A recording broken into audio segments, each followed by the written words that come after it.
Hello, hello, hello, hello. I'll figure this out later. My hair. Um, I'm starting to stream, listening to stuff because no one's gonna be here. Let me just fix my settings. I'm trying to try out this noise gate and noise suppression because last time I was hearing a lot of mouth noises and I absolutely hated it, and I don't want you guys to ever hear that ever again. So let me just let me just try this setting. Okay. Okay, now we're trying it with this new thing. So, tell me how this sounds. By me, I mean myself. I myself am going to tell me how I sound.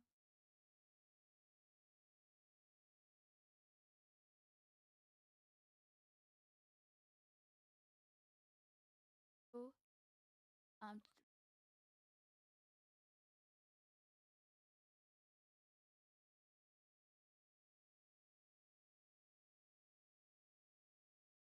okay. I think it sounds good because I worry about it being like choppy. Making sure it doesn't sound like choppy, and then we can get into the game. So, that's the plan. Okay, I'm listening. Okay. Sound good. Right. I said I was gonna wear this robe again because it's so dusty, and I'm wearing it again because I want to be consistent. So I hope you guys appreciate it. Um, there's some and it. Um, so let me I'm live. I'm gonna. Oh, let me turn down the volume so y'all don't hear an echo. Okay, live.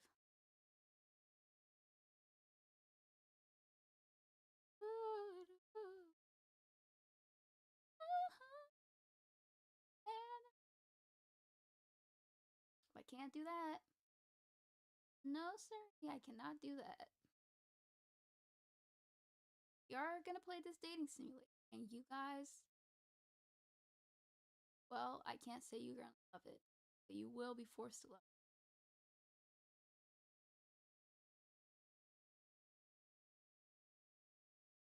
There's so much dust in. It's just taking over my entire what's it called? I don't know, facial structure, something like that. Oh my gosh, I wish I would just start on time sometimes, you know? Of course, or stereotypes. Uh, on, give me a second.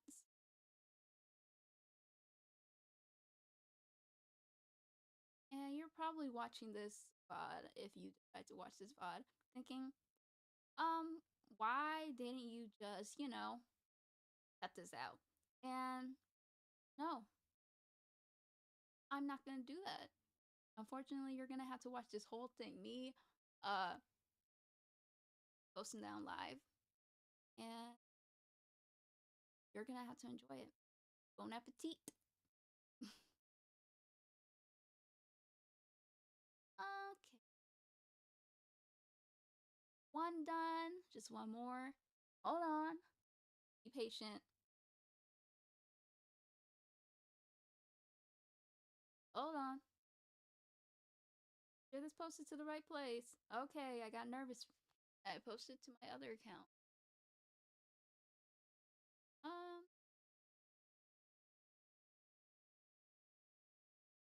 just only waiting for my app to open. Hold on.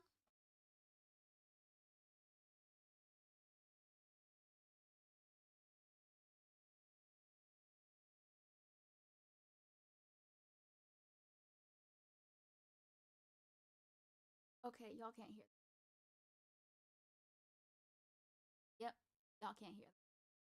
Anyways, I was just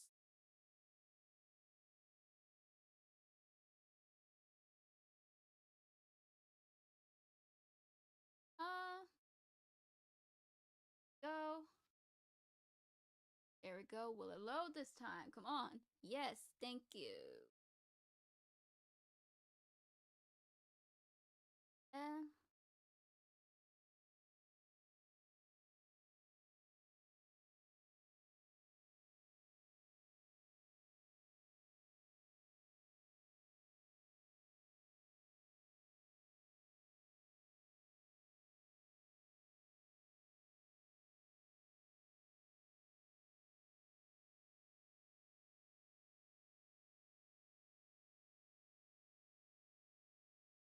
um,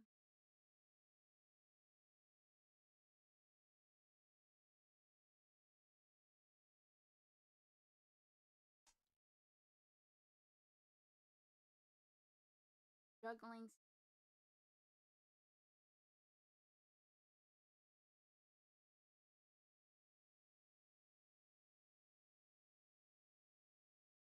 Woo, woo, woo, woo. Okay, okay. We're about to start. We're about to start. We're about to start. Are we? Yep. Thank you. And I can get into the video. Hi guys. 10 minutes, that's not bad.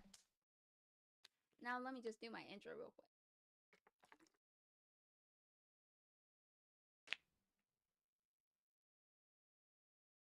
Hi, I am Loner Film Games, also known as Book, and I will be playing Validate again.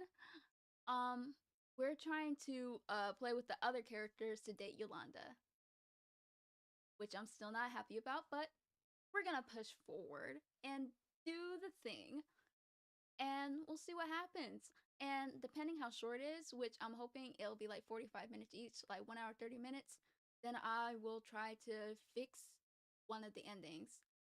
Most likely Anaya's. I'm gonna eat the edible, all of it, and then change my choices to see if I get a good ending. If I don't, oh well.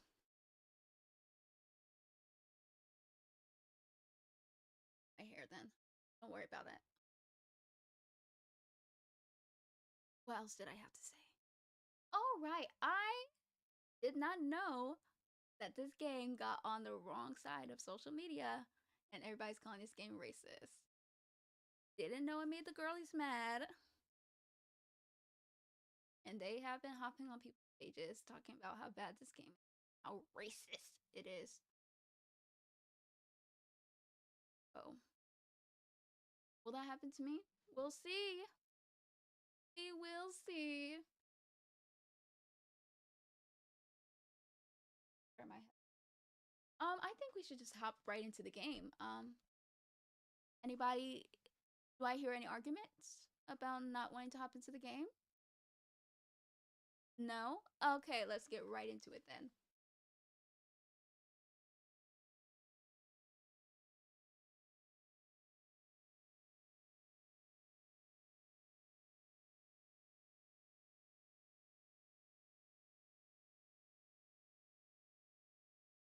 I have.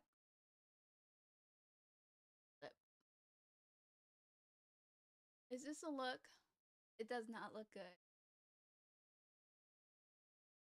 Shift to the side.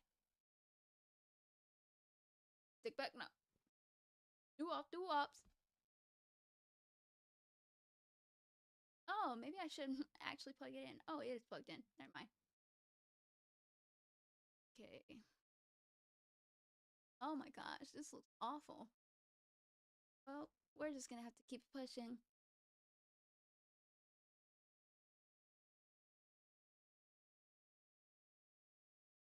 Can y'all see anything?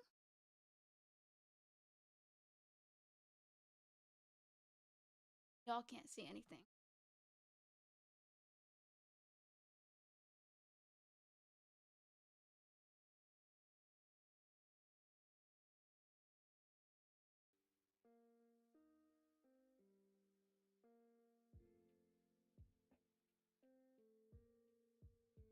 There we go. Now we're in it. We're in it to win it. Come on. We can do this. Let's finish this game up and see what happens. Making sure my mic is still steady. Okay.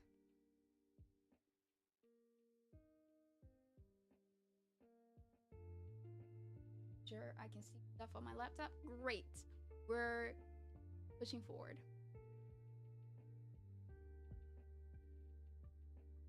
Let me get one more sip of water. Refreshing.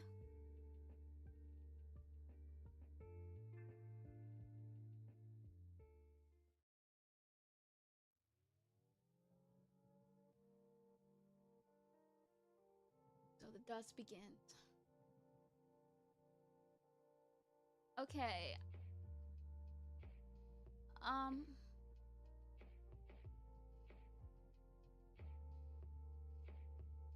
gonna start with this one. Emahari Abdi. I believe I said that correctly. Batari in South African. Goes by she, he, HR specialist. 28. Some type of a sign. Girls love drama in the workplace until it involves them. Lesbians born after 1994 can't cook. All they do is eat ramen, buy 7 wedding rings, and eat hot chip and cry. And that's who we're gonna start off with. And let me just take the art off the screen so y'all can see what he looks like.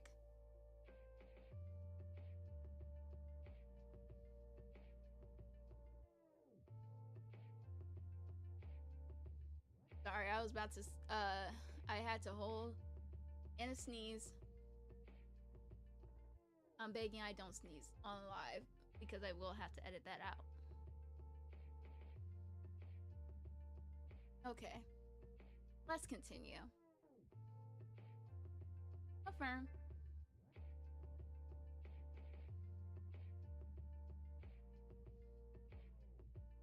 I'm assuming y'all can hear it too. Let me just double check.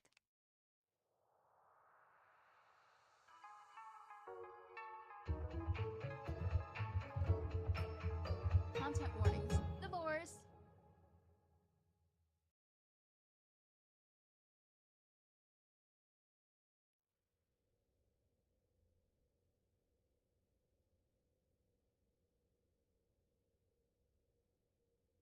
Okay, y'all can hear it.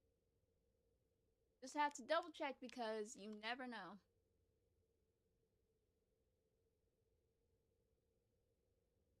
Anyways, let me see if y'all can see. Y'all can see the text. Okay. Within the soft darkness of sleep, you're wandering through an endless hall. You're dreaming, and soon you'll wake up and be thrust into your real life with your real problems. For now, though, you wander. The hallway's empty. There are no doors, no windows, no decorations of any kind. There are only barren walls gliding as you bring one foot in front of the other. You don't know why you're in this hall or what you're looking for, only that you are compelled to move forward. I'm making sure, okay, you guys can hear me talking. Okay, testing. You can kind of hear me, I don't know.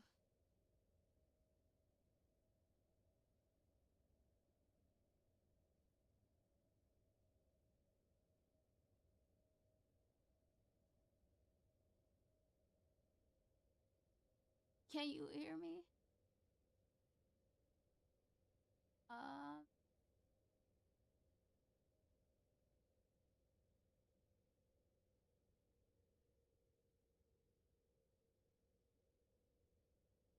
So I have to talk like this at this volume.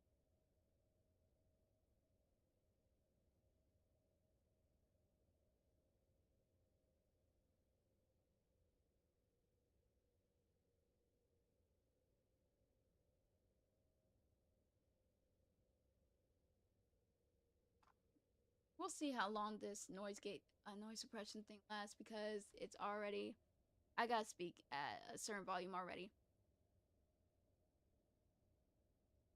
And I don't know if when I'm not being heard and when I'm not. So, we'll just keep pushing for now. As you walk, you begin to feel a strange prickle on the back of your neck, as if you're being watched. You begin to walk faster. The walls and floor of the hallway begin to elongate, narrowing to a point far off in the distance. That familiar feeling of being watched looms over you. You try to run from it. Try and try, but as you look down, you see your feet begin to sink through the plain wood of the floor beneath them.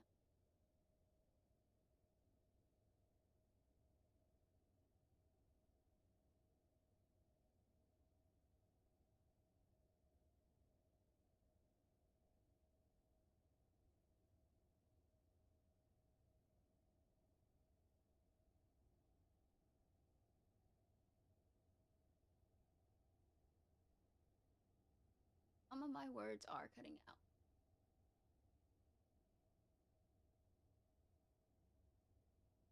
I was trying to give y'all voice acting, but obviously I can't do that right now.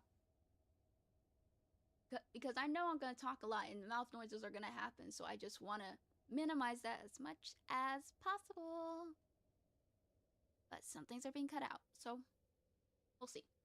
We'll see if this is a continuous thing. I might not do it for other streams, just visual novels. Let's continue. The thing seeking you is getting closer. You know this, but you cannot for the life of you continue to move. A gust of hot breath washes over the back of your neck. Your first alarm sounds, shrieking bright into the warm cavern of your early morning consciousness. Do you have to wake up today? Low-key, I look good. This is more my style. Before you open your eyes, you run a mental tally of everything that you need to do to become a human being. Meds come first, then coffee. Crack your eyes open and reach out in the dark towards your bedside table. You thrust your hand over the surface, knocking over empty yerba mate cans and other assorted bits of trash until you stumble into your medication. I'll let you see that art. There's the art. Bon appetit. Let's continue. This is... Push that a little bit up front. Just push it a little bit. Okay. Step 2 of the equation is water. By now, your eyes have adjusted to the low light of your bedroom and you can make out the shape of your water bottle on the floor next to your bed. A moment later, you're sitting up, swallowing 20 milligrams of Crivance, probably some type of depression medicine, with a mouthful of tepid, stale water. Your throat dries as soon as you finish swallowing, so you down the rest of the water despite its rank taste. You command the lower half of your body to move, your brain sending desperate directives to your legs and feet. Will today be the day they choose to cooperate on the first try?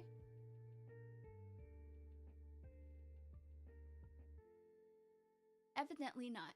Spend another few minutes urging your body to obey your mind until a surge of panic jolts you to stand at the sound of your second alarm. Now that you're up, you turn the light on. Your room is chaotic, yes, but you know exactly where everything is. Fingers start to twitch as your medication kicks in. You need to get moving. The first thing you do is throw together an outfit. Once your clothes are laid out on your bed, you slip your house shoes on before heading downstairs towards the kitchen. You already set up the coffee machine last night, so all you have to do now is press a button and you're free to start cleaning out one of the many mugs sitting in your sink. Take your coffee with a splash of cream and enough sugar to make a dentist faint. With your cup prepared, you go back upstairs so you can take a shower. You turn the water on to a nearly scalding temperature and quickly drink the rest of your coffee before slipping off your robe and pajamas. After you shower, you wash your face and quickly style your hair. You get dressed in your room, trying to stay mindful of the time. Your third alarm goes off as you pull your socks on. The socks don't match, but hey, at least there are 2 of them. Now that you're at least somewhat put together, you must complete the heroic task of getting your children ready. Oh, I have children! Multiple. Maybe this is not like me.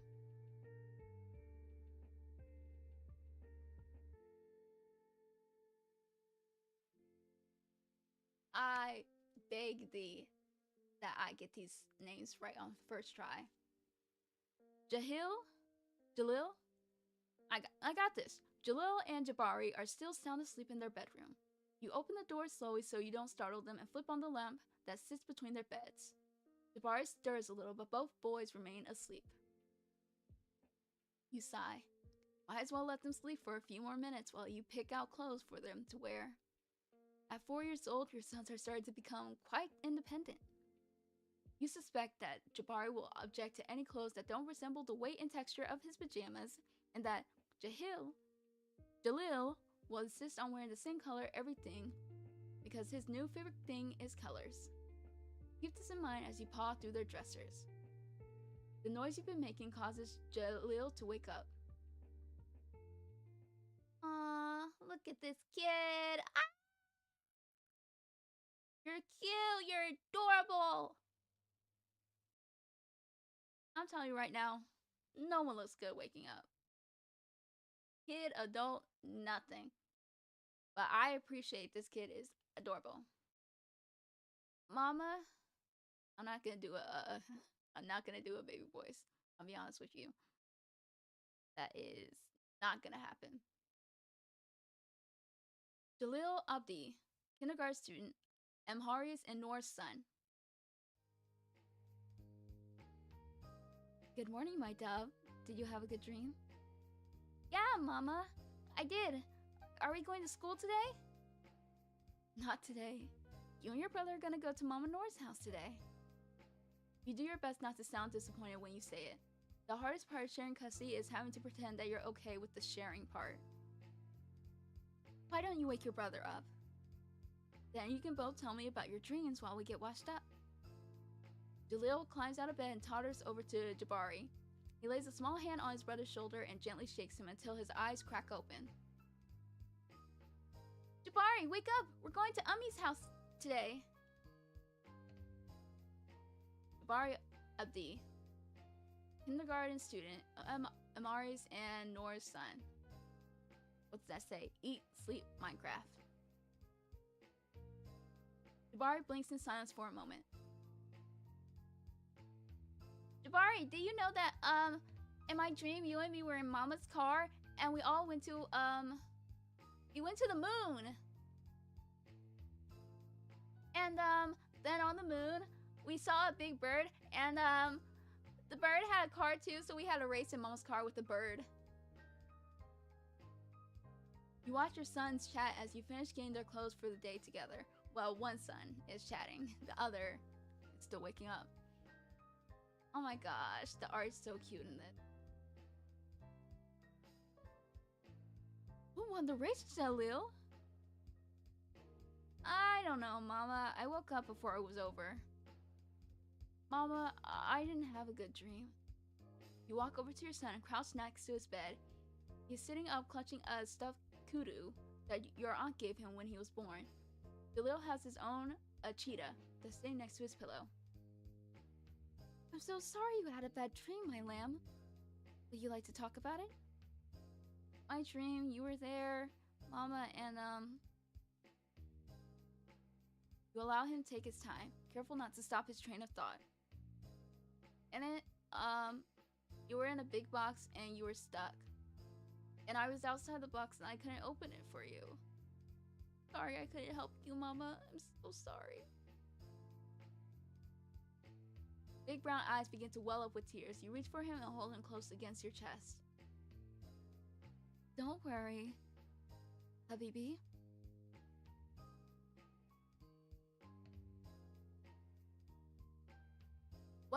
What culture am I disrespecting right now? I forgot what culture we are. What's our ethnicity? Whatever ethnicity it was, I'm sorry. I really am. Dreams aren't exactly like the same as real life. They just tell us things about real life using pictures. And sometimes they don't make sense to us right away, and that's okay. what kind of dreams do dreams... What kind of dreams tell? What kind of things do dreams tell me? Well, that depends on the dream.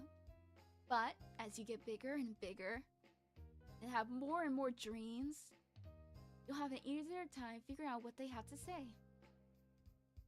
Jabari wipes his tears on your shoulder and sighs. Can we have pineapple for breakfast? I want to have oatmeal. Sometimes it shocks you how quickly your kids can change tracks. But then again, they are your sons. Stand and help Jabari get out of bed. Okay, my dears. What do we do before we eat breakfast? We wash away all the sleep. We wash away all the sleep. Are y'all morning showers? Or night showers? Let me change that sentence. Are you morning bathers or night bathers? I'm a night one.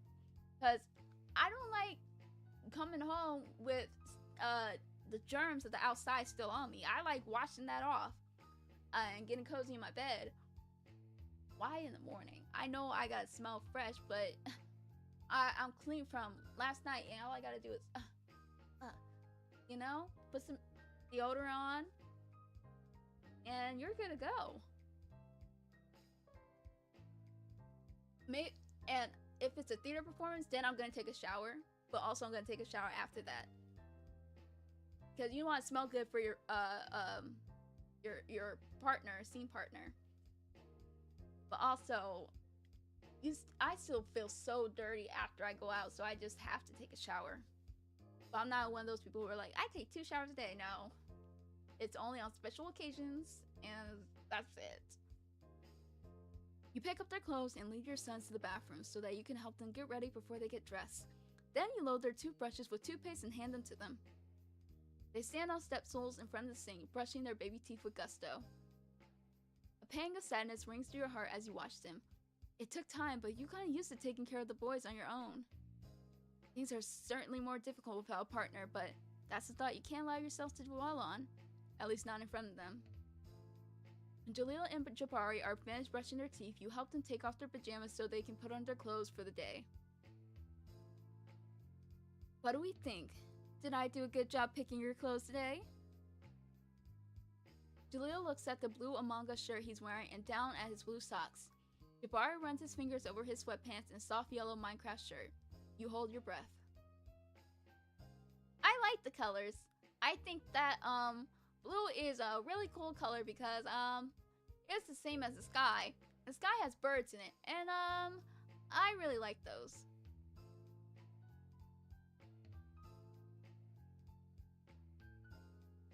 It's soft. He gives a soft smile, and that's all you need to know that you've knocked this one out of the park.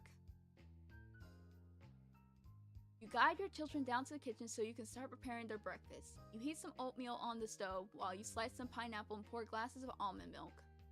Your own breakfast will consist of leftover rice and a couple of eggs once you get back home after dropping the boys off. You imagine yourself later sitting alone at the table picking at food sapped of its flavor while you wish that things were different. If only you could go back. You know there's no use in this particular mental exercise, but you can't stop yourself.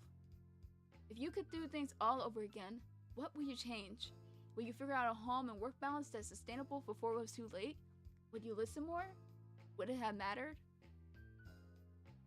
There are just some things that you can't control, including, it seems, the kind of person you are at a fundamental level. You weren't enough. Simple as that. And the amount you've grown and changed since doesn't count for anything because no matter what happens, you and Nora are never going to be together again. Your thoughts are interrupted by a sharp pain in your hand. While you were distracted, it seems you managed to slice through your thumb instead of the fruit in front of you. Dang it! You failed to catch yourself before swearing in front of your children. Mama! I'm fine, my dove. I just got a little cut and I'm going to get a bandage for it right now. See? He imagined you in that box and he couldn't help you. Now you sliced your thumb? Got a sidekick on your hands. You do your best to demonstrate proper first aid to your sons. You rinse your bleeding thumb under the faucet and pat it dry with a paper towel before you rummage in the junk drawer for bandages.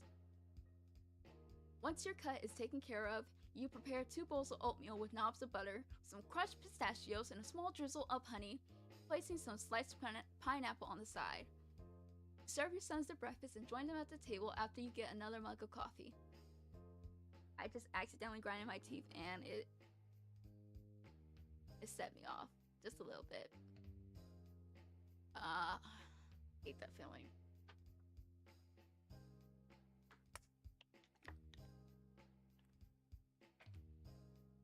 You serve your sons their breakfast and join them at the table after you get another mug of coffee.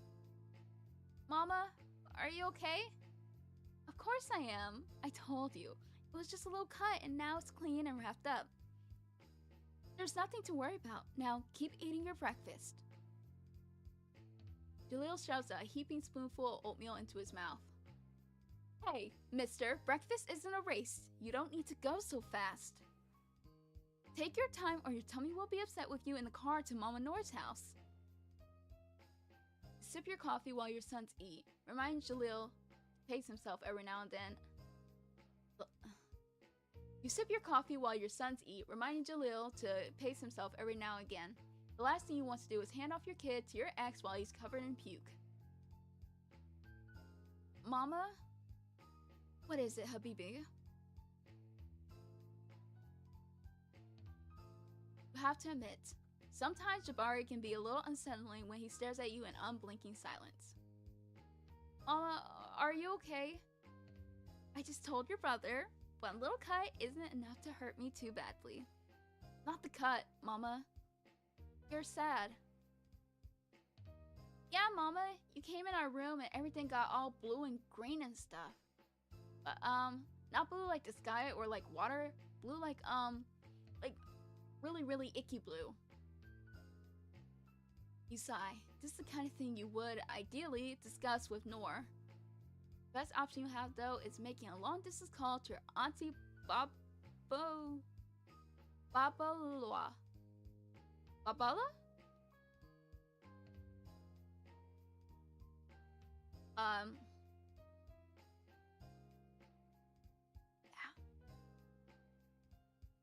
That's one I don't want to guess wrongly. Let me try this again. Babalwa. Maybe that's it. Babalwa. I think that's it. Rerun it. The best option you have, though, is making a long-distance call to your Auntie Babalwa, so she can tell you how best to support your son's gifts while also encouraging them to stay out of your business. I guess I'm a little sad today. I guess I'm a little sad today. Okay. Gotta be harder with what I'm saying. But that's just because I have to say goodbye to my favorite 2 people in the whole wide world. I'll be alright, I promise. You reach across the table and your sons grab onto your hands. It's okay to be sad sometimes. Understand? Your sons nod, although their little faces are still pinched with worry. Stand and walk around to their side of the table. Come on, give Mama a big hug. It makes me happy that you both care so much about how I feel. But I want you to make sure that you pay attention to how you feel, okay? You scoop them up into a tight embrace. It takes all you have not to start crying to the tops of their little heads. But you manage to keep it together. I love you, Mama. I love you too, Mama. And I love you both so much. I love you more than there are stars in the sky. I love you forever, for always. For as long as I'm alive, you two will always be my biggest loves. It's true. Despite all the pain and turmoil that comes from remaining in close contact with Noor, you would never in a million years give up on the children you share. In a way, you know it's why you and she couldn't stay together. Jaleel and Jabari simply deserve more from both of you. It's time to go, boys. Jabari, it's your turn to pick the CD today, so think about which one you want while I get the car ready, okay?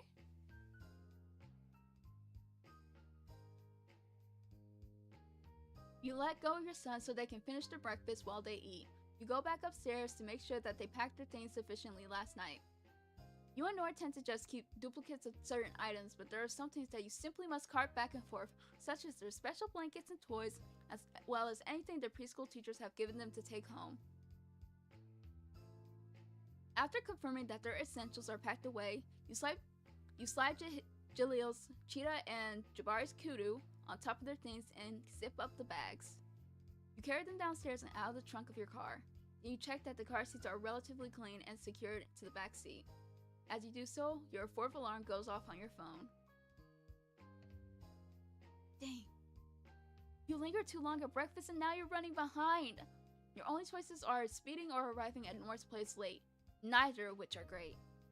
Your ex-wife being a little annoyed at you is much better than getting pulled over with your kids in the car, you decide. You go back to the kitchen where your sons are waiting, finish with their food, clear away their dishes, and lead them over to the front door where their shoes are waiting. Thankfully, they both wear shoes with Velcro rather than laces, so getting them out the door is a quick process.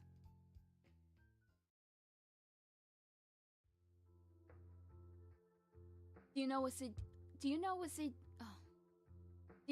you want, Jabari? The boys are fastened securely in their car seats.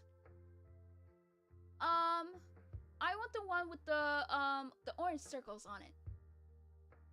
I want the CD with the black and white boxes and the weird man on it. Jalil, it's Jabari's turn today. You can choose the CD when I pick you up next time, okay?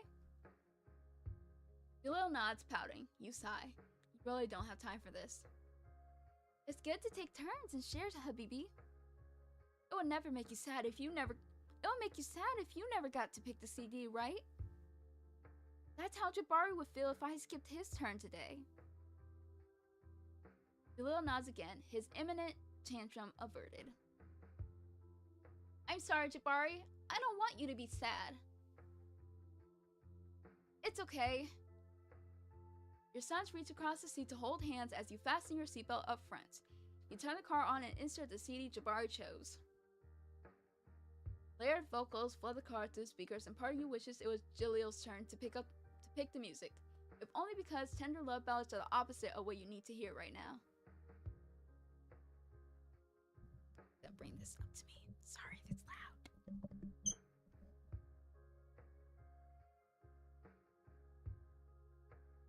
You blink away tears as you put the car in reverse and pull it out of your driveway. This is always the hardest part. Jalil and Jabari sing along as best they can, and you're glad that they're distracted. The drive to Nora's house is only around 10 minutes, but they seem to stretch on infinitely ahead of you. It would be simple to turn your car around, to go back home and unload your children, and just face the consequences when you're in hell. Would it be worth it to hurt Nora in that way? And for what reason? The only people it will hurt are your sons, since legally speaking, you'd be kidnapping them, and that couldn't possibly be good for their development. Maybe it's for the best that you aren't listening to ska right now. You cut off that train of thought as you pull in front of Nora's house. Oh. She does not look happy. She's standing on the porch, hands on her hips, a look of disappointment etched onto her face. When is the last time she's looked anywhere else when you were around? Beautiful though. And still, despite that, you can't help but notice that she's still the most beautiful woman you ever met. Hey. Hey. That's what I said. You're late, Amari. Yeah, Amari. Noor Fahum Abdi. Scientist. Amari's ex-wife and mother of Jalil and Jabari. You helped Jalil and Jabari out of the car. I'm sorry. You know how getting them out the door can be. It won't happen again. Hi, Ummi. Good morning, Ummi. Good morning, Habibi. Why don't you come inside and take your shoes off? I'll be right in after I speak to your mama. She opens the front door for the boys and closes it behind them. Ooh. This double thing. Like, I don't know if this is intentional or not. You were late 2 weeks ago, too. Don't tell me you're trying to kidnap our children, Amari. You sputter at the accusation. Are you being serious right now? I was less than 5 minutes late and you jumped to kidnapping? That's pretty bold, Nor. When's the last time you spoken to each other without fighting? Just after the boys were born? Or that? Nor takes a deep breath and crosses her arms. Look, I don't want to argue with you today. I have something to tell you. What? You aren't moving, are you? No, I'm not moving. Listen, this is important. She takes another breath. Habibi, Your hair stands on end at the term of endearment. You want to scream, don't call me that. You don't get to call me that anymore. But you stay silent. I've been seeing someone. Their name is Ali, and it's serious. I want to introduce him to... Ooh. Ali, okay. I want to introduce him to Jalil and Jabari this weekend. It's like you've been punched in the gut. Oh. I didn't want to do it without letting you know. But I'm not asking for permission. You're having a hard time looking at her.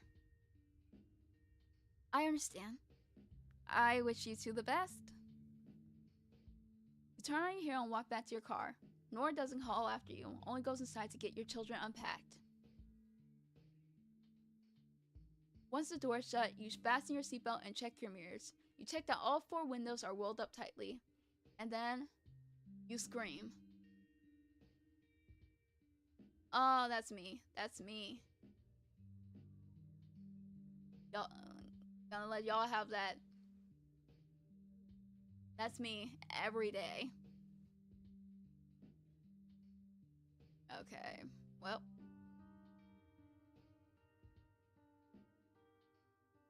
Did y'all get the screenshot? Okay, I'm moving on.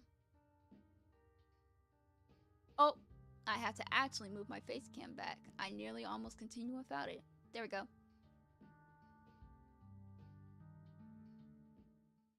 Okay, are we done meeting? Oh, no, it continues. Nope. Oh! Yes! New people! Yes! Thank goodness! Thank you! God! I was done with Yolanda. I really didn't want to go to another poetry event. I really just was not in the mood to look at someone who looks like my sister, so I'm happy with anything. Okay, Biggs, let's go. Are your pronouns somewhere? He, him, okay. Big Smallson. Don't do that. Don't do that. 25, he, him. Then.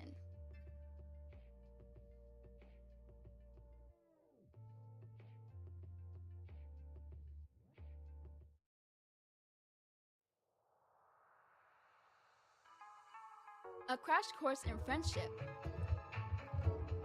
Content warnings. Controlling behavior.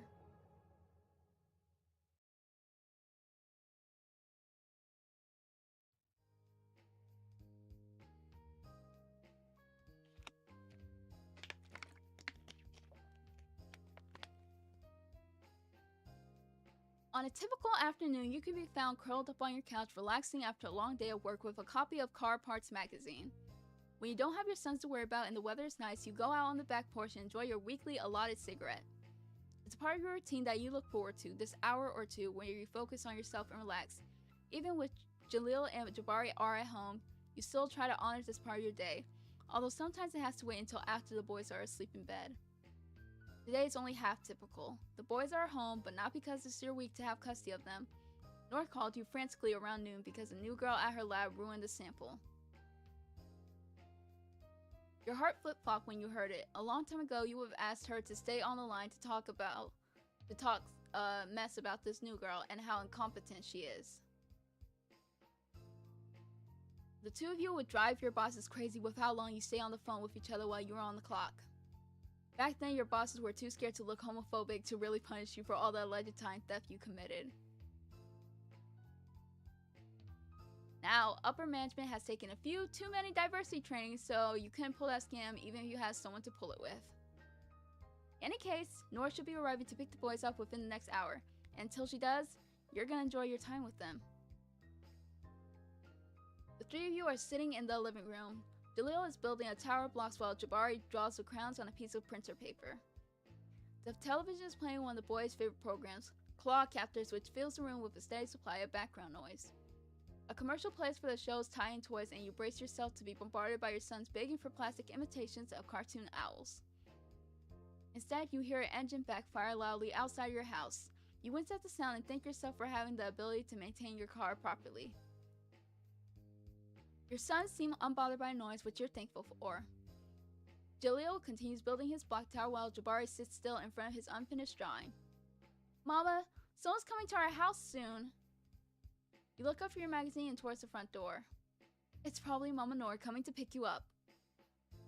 No. His tone is firm.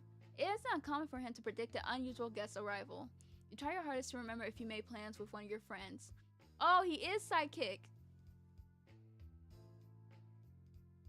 A moment later, a timid knock comes at your door. Strange.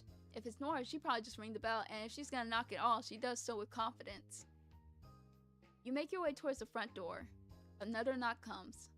You unlock the door and pull it open, bracing yourself to open again. Relinquish your children to your ex-wife. Oh, I'm sorry. Is this a bad time? You quickly try to fix your face. There's no reason to meet this stranger with any kind of animosity. Yet. I'm sorry. I'm satisfied with my cable and my religion. And I'm already affiliated with a political party. What? I work for PUS, also known as PUS. You launch into your stranger at the door routine too early. The person standing on your porch is dressed in the classic brown uniform PUS delivery drivers wear. Sorry, it's been a long day and I didn't even notice. I don't think I'm expecting anything in the mail though. I actually don't have a delivery for your address. My truck backfired outside your house and now I can't get it to start. I was delivering something to the guy across the street and he said his auntie down the block was good with this kind of thing. I'm assuming you're the auntie in question? You can't help but crack a smile. The boys across the street like to drag race down some of the side streets in the neighborhood, and you fix their cars on the cheap as long as they demonstrate at least semblance of road safety. One of them must have offered up your services. Ha, I am. You're a little too old to call me auntie though. I'm Amari Abdi. It's nice to meet you. You extend your hand and the PUS driver shakes it. Nice to meet you, Amari. My name is Biggs Smallson. Well, Biggs, I should be able to take a look at your engine in a few minutes.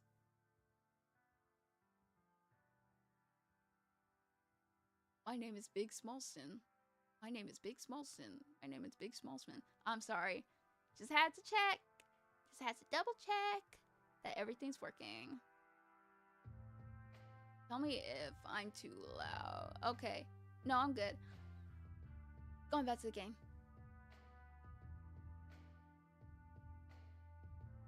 Well, Biggs, I should be able to take a look at your engine in a few minutes.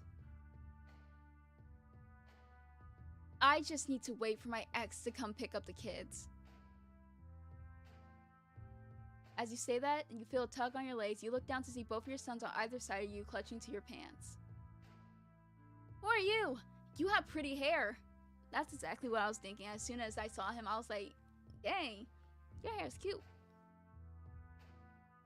It looks like Mama's when she's too, mixed up in her head to go to the barber. Hi, are you friends with Mama? Dang it. You quickly scan the person on your porch. It isn't possible for them to be trans femme, but based on how they're carrying themselves, as you doubt it. Wait, what did he say?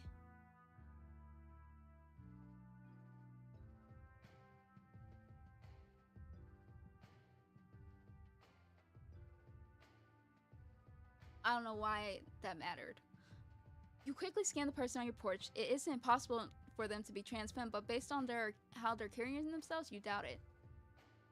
In fact, you realize you've been unconsciously using they them to describe him? This obviously isn't your business, but still, there's something about him that's reminiscent of yourself many years ago, before your egg had been cracked, so to speak. Boys, don't be rude. You look at the person on the porch, half smiling. I'm so sorry about that.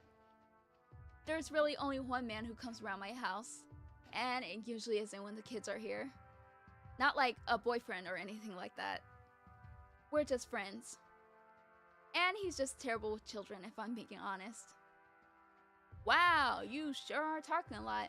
It's a bad habit of yours that always seems to come up at the worst possible moments. The POS driver cracks an easygoing smile. My gosh.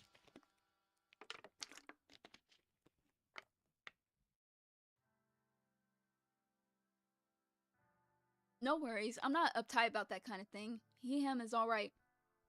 He pauses, almost like he's thinking very seriously about what he's going to say next. Yeah, him is fine. Still, I want to teach my sons to be a little more polite to people they meet. Jalil, Jabari, please ask your questions nicely. Hello, my name is Jalil, my brother is Jabari, and are you Mama's friend? Hello, I'm Jabari. Do you know Uncle Arihi? I feel like I'm trying to sound it out too much. I think it's Ari. Yeah, I'm just gonna go with that. Hello, I'm Jabari. Do you know Uncle Ari too? No, I'm actually just getting a favor from your mama. My name's Biggs. It's very nice to meet you both. Your sons each extend a hand in imitation of your greeting earlier. Biggs allows them to wrap their tiny hands around one of his, and he shakes them delicately. He then checks his watch and the electronic device attached to his hip. Speaking of, I need to deliver another couple packages. I can come back once I'm done with them. My dolly is busted, so I'm going one at a time. Why don't we help you? Why can't I help you? Why would I try to drag my kids into it? Maybe not to leave the kids at home, but I don't know. We don't know this person. I know this is a dating simulator. They're not gonna have someone shoot you, but they could. That person, random person, can literally take you out back and shoot you. And I'd rather me be dead than my children. You know what I mean? They can stay at home. But also, it could be a plan of they grab you and then they get the kids. You know what? Anyways, why don't we help you? If you don't mind Jalil and Jabari tagging along, we can certainly give you a hand. Bates considers our offer for a moment. Well, I can't exactly say no to help. I'm not going to be able to clock out until you finish taking a look at the engine. So I guess it doesn't really matter if I take some extra time to show Jalil and Jabari how I do my thing. He smiles wide at the boys who beam up at him in response.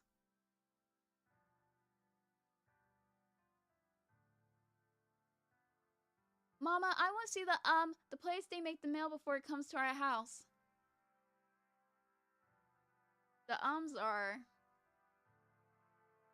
We're overdoing it a little with the Auntie Biggs? Do you have to deliver all the packages in the world? That doesn't sound fair. Jalil and Jabari have left your side to start clinging to Biggs' legs. He reaches down and scoops them up, one on each hip. Not in the whole world, just in the neighborhood. Sometimes it can feel like the whole world, though. Is it alright for them to keep calling you Auntie? I can get them to stop if it's a problem. Really, it's fine. I honestly kinda like it. He carries Jalil and Jabari down the front walkway into the back of his truck. Inside, you see two fairly large packages. Between the two of you, though, you should be able to carry them both down the block in one trip.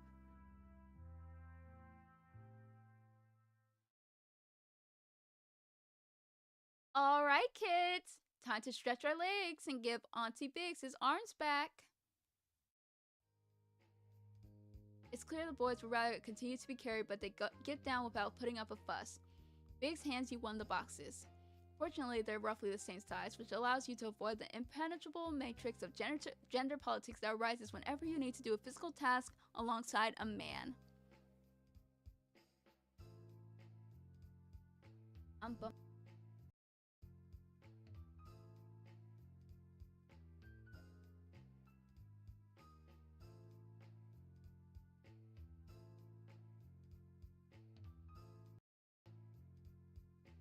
If you can revisit it if and when you get to know Biggs a little better. Jalil, Jabari, do you remember the rules for when we're walking and Mama can't hold your hands? Both boys speak in a haphazard unison. No running, no splitting up, no trying to trip Mama. No running, no splitting up, no trying to trip Mama. Because Mama will have a panic attack and we don't want to deal with that today. Because Mama will have a panic attack and we don't want to deal with that today. Thank you so much for understanding, my loves. Wow, you're pretty good at this whole parenting thing, huh? I'm not perfect, but I certainly try. Thanks, Biggs. That means a lot. Biggs leads the four of you down the block to the duplex where both packages are meant to be delivered. Correct me if I'm wrong, but isn't this technically illegal? Or is that just if we were to open the mail? I don't think it's illegal, but to be honest, they don't pay me enough to give a... He stops himself short of swearing in front of your kids. For me to care. Nice save. Once you finish delivering the packages, you head back to your house. You can see how taking 2 trips would have probably taken Biggs a while. He once again scoops Jalil and Jabari into his arms, carrying them back to your house while the boys chat relentlessly about claw captors. And the cool thing is that the owl who's in charge to get to be the Great Horn, and you think that that's always gonna be the biggest and strongest owl, but actually they take turns being the Great Horn, and either way they all had to listen and share, because the old owls all say that it's important to remember that even when they're different, all owls are owls, and they're all stronger when they hoot and fly and hunt together. So now me and Jabari want to share everything so we can be like them. Auntie Biggs, do you want to hoot too? Mama, can Auntie Biggs come over next week so we can all play claw captors together?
Uh, y'all, how long ago did that happen?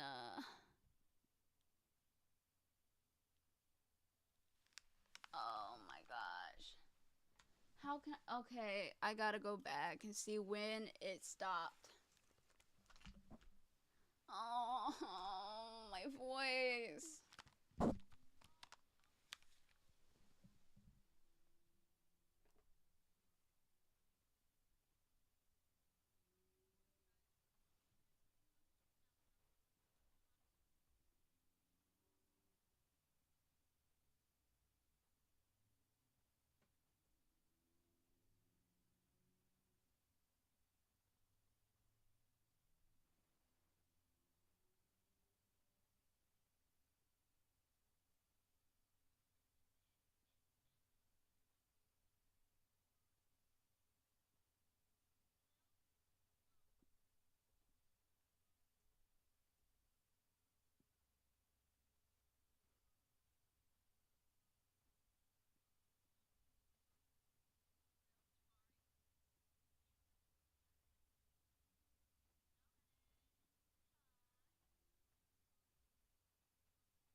Oh my gosh.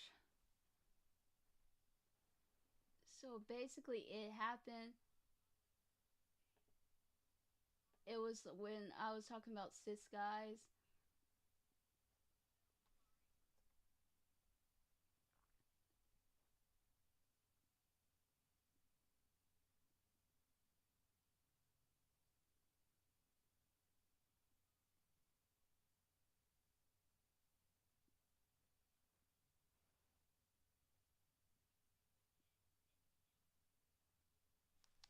I'm debating going back, but you know,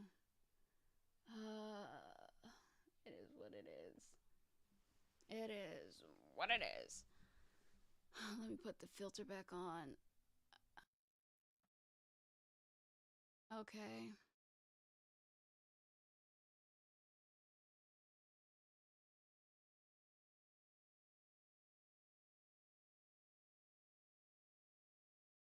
Don't know why that happened. I'm so lucky that I actually checked what was causing the thing. If you were picking up what I was saying, because I did a great take on one of the lines and y'all didn't hear it. Y'all didn't hear it. Anyways,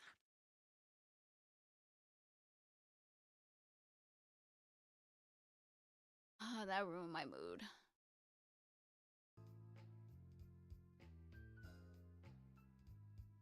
So, uh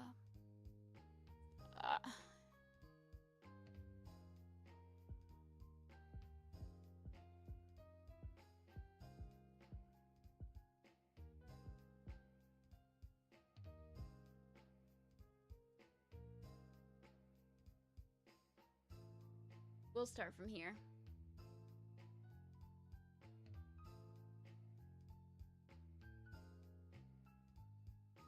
Uh, well, how far? Oh,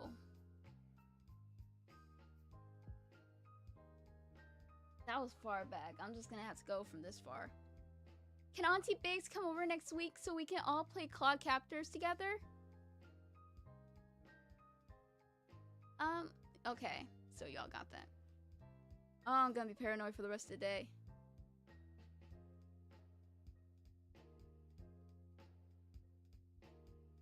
The smile on your face is so wide as you approach your house that even seeing Nora posted up on the porch is enough to make it falter. Ummy! Ummy! boys scramble out of Big's holes and run towards their mother. Hello, my loves. Amari. The shift in her tone is probably too subtle for the boys to pick up, but the animosity lacing the syllables of your name feels like a knife digging. Okay, I'm gonna start that over. The shift in her tone is probably too subtle for the boys to pick up, but the animosity lacing the syllables of your name feels like a knife digging into your back. And who is this? Biggs extends a hand to Noor. She doesn't take it. Biggs Smallson. It's nice to meet you. Amari was just doing me a quick favor. Neighbor to neighbor. Huh. That's the line that I wanted to make sure y'all heard. Huh. I want y'all to hear that I'm upset. You know, I'm really getting into the lines. Anyways. She takes his hand and shakes it half-heartedly. I mean, do you know that Auntie Biggs delivers all the packages in Jersey City? Not the whole city, Jalil. Just to Mama's house. Oh, you don't miss the soft smile that creeps onto Noor's face. That sounds fascinating. Why don't you tell me all about what you did at Mama and Mari's house today in the car, okay? He takes the boys by their hands and leads them down to her car. Bye-bye, Mama. Bye-bye, Auntie Biggs. Bye-bye, Mama. Bye-bye, Auntie Biggs. They wave their little hands goodbye, and then they're gone. Alright, now that the kids are gone, I can give your engine my undivided attention.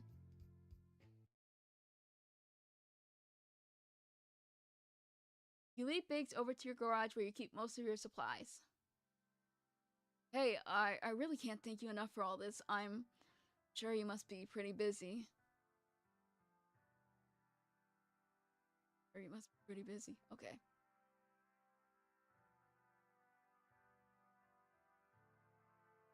It's really no trouble at all. Honestly, once the kids go back to Nora's place, I tend to just kind of mope, so this is nice. Oh, that might have been a little too vulnerable for the first time you're really having a conversation with this guy. That's really real. I can only imagine how hard it is. An uneasy silence sits over you two as you open up the hood of Big's van. Your palms start to clam up. It's been too long since you hung out with Ari, because all of a sudden you feel words bubbling up in your mouth and you can't stop them from frothing over your lips even if you wanted to. I guess it shouldn't be getting easier. I mean, we've been divorced before the boys could even walk. So it shouldn't be this hard anymore, right? Being a single mom is difficult. I don't think you should beat yourself up for having a hard time. That's right. You take a deep breath. Your ex seems, responsible at least. Don't mind Nor. My face just puts her in a bad mood. There's nothing I can do about it now. Shine your flashlight deep into the recesses of Big's engine block. There are a few things that could be making the engine backfire, and you're hoping it's something you're capable of handling yourself. I think... switching your brain flips. You forget about Nor. You forget about the ache caused by your son's absence. You forget that you just pulled yourself from the edge of panic. You are in your element. No, I know I can fix this. You straighten up to deliver the full diagnosis. It looks like your air intake tube is punctured. Lucky for you, I can replace it for you right now. I keep telling my manager he needs to get the van serviced more often. Dang. Are you sure it's not too much trouble for you? Really, it's not a problem. I tend to stock up on this part since the boys on the street treat their cars so rough. Oh, it all makes sense now. Is that why that dude down the block said that Auntie Hari could hook me up? Were those his exact words? She makes you sound like a drug dealer. Don't worry, I assumed you weren't going to try to sell me any drugs. No offense, but you open your front door too quickly to be a drug dealer. You're right about that, I guess. You lead Biggs back to your garage. It's messy in there, but you're not embarrassed about it. Could be worse.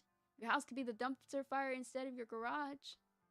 Biggs is put off by the crates full of loose parts stacked haphazardly around the floor, the grease rags scattered around the small yet ominous bottle of iridescent black motor oil, and the ever-present smell of sweat and rust. He doesn't say anything. I should have a tube that'll fit your engine over here. You wander over to where you keep parts that are made out of plastic and rubber. You start digging through a disintegrating cardboard box on a shelf until you find the part you need. Alright, let's do this.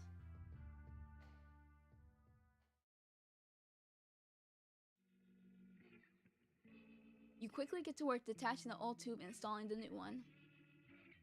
When did you learn how to do all this? My dad and my uncles all worked in the Fjord plant when I was growing up in Dearborn. It's not like they got paid enough to do more than lease the new cars they were making. So they made sure that the cars they own outright would last as close to forever as a car can. And then they taught me and my cousins how to as well. And I guess the boys on this block reminded me of them a little bit. So it's nice to help them how I can. It's weird because I haven't been back to visit in so long, but it's like, I'm not even homesick because like I have the same thing but better here. There you go again. There you go again, talking like you just broke a lifelong vow of silence. It's just that Biggs puts you at ease in a way most men simply cannot. On top of that, it really hasn't been a while since you really had a conversation with someone outside of work that wasn't about shapes. Word? That's honestly really dope. I guess you'll teach your kids the same when they're older. I absolutely will. For now, it's time to find time to work on my own. For now, it's hard to find time to work on my own projects. They're just a little too young to do activities that they aren't particularly invested in yet. Especially ones that involve power tools. How old were you when you started using power tools? Oh, probably around when I was 6.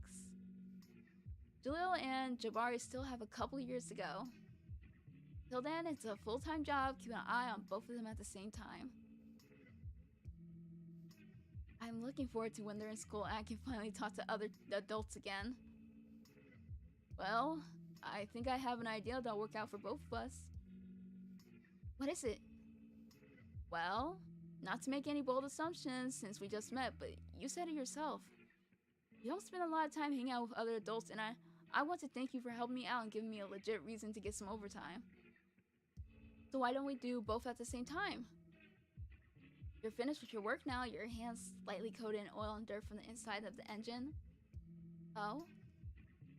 What would you say to you, me, and the kids all going somewhere together? We could pick something that'll be interesting to them, and I'll help you watch them so you can also, talk to another adult. I'm the other adult, in case that wasn't clear. Take a moment to consider the offer. Honestly, that sounds great.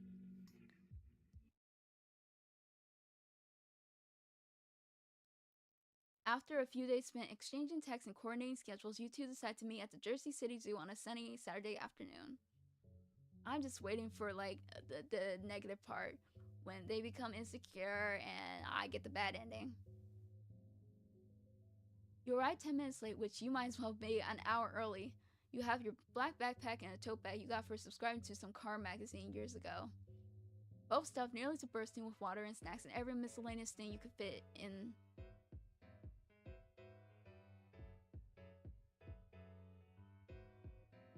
What was that sound? Both stuffed nearly to bursting with water and snacks and every miscellaneous thing you could fit in there.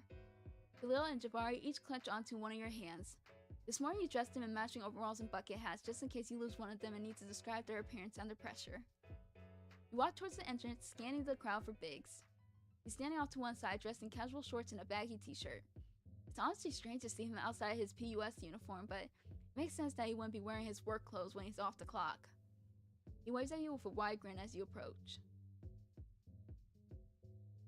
Auntie Biggs! Auntie Biggs! Hey, how are the Owl Boys doing? Anything cool happened back at the nest since I last saw you? Biggs squats down so that boys can get a good grip around his shoulders before he lifts them off the ground to the sound of their manic giggling. It's a relief that they get along so well. It'll make following your itinerary that much easier. Hey, Biggs. Sorry we're a little late. You know how getting kids out the front door can be. No worries, it isn't that late, and besides, you're here now. So I try to be on time as much as I can. It's just that things sometimes get mixed up in the shuffle, you know? Big suddenly takes on an air of age wisdom, even though you're pretty sure you're at least a year or two older than him.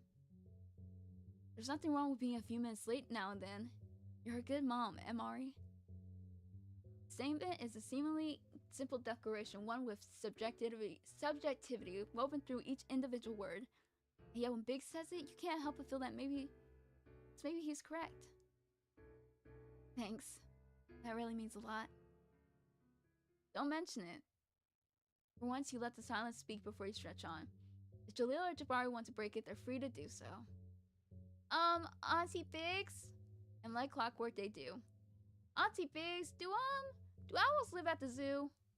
Mama says a lot of birds don't live there because they can fly away, but Jabari thinks that there have to be some birds who want to live there since the zoo doesn't have a roof and they come play with all the other animals. While Jaleel batters Biggs with questions about the zoo, you dig through your tote bag for your entrance passes. As a employee of the Jersey City School District, you, your family, and up to 5 guests per season are allowed free entry into most oh, this is embarrassing. Because I know the word, I just never said it out loud. Municipal sites, including the zoo. It's a fine benefit, to be sure, but you'd much rather see your coworkers get a raise, or at the very least, better health insurance. Alright, let's all line up for sunscreen. You've already applied SPF to yourself and your kids before you left the house. And even though it hasn't been 2 hours, it can't hurt to reapply now that you have a minute of stillness. On cue, Jaleel and Jabari climb out of Big's arms and stand next to each other, arms spread wide and eyes clamped shut.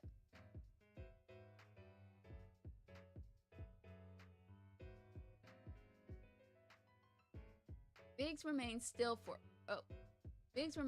for a moment before slowly emulating the boys' positions. A strange look settles onto his face as he does so. Oh, I nearly almost ended broadcast. My bad. But we're good.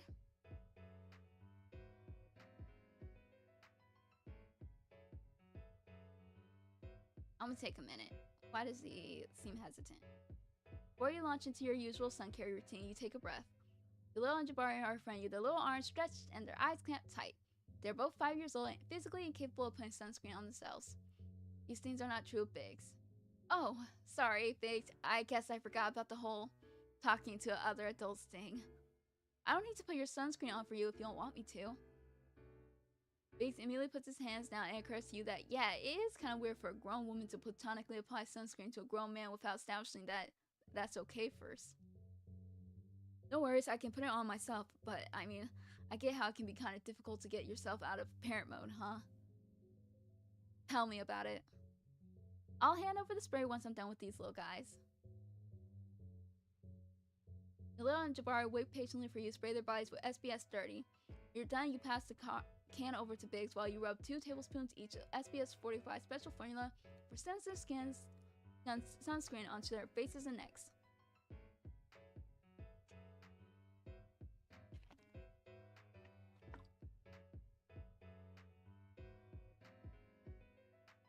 You move on to yourself when Biggs is finished, and soon after you feel confident that you're sufficiently protected from the sun. Auntie Biggs? Mama says that, the sun is our friend. And she, sometimes she hugs us too hard. But it isn't on purpose. And that's why we have to wear sunscreen all the time. Because if you don't, you can get sick. Small as your sons recount your explanation to him. You strive to strike a balance between outright lying to your children about the way the world works and confusing them with overly detailed answers that only lead to more questions. While the boys proceed to talk at him, Big turns to you with an attentive look. So, I know you said that when we were planning this that you like to have a game plan. So I was thinking we could do a loop around the zoo and take turns carrying the boys if they get tired of walking. It occurs to you that Biggs have put almost as much thought as you have. Not quite the same amount, he isn't legally or morally responsible for your son's safety, but he must have gotten close to your sons. You need to lighten up a little. That or you've been hanging around Ari too much. I was actually thinking that we do the exact same thing. Our minds. Well, what are we waiting for? Let's get going. Before you walk up to the entrance to the zoo and step into the moderate sized line. Auntie Biggs, what do you think we'll see first? I don't know. What do you want to see first?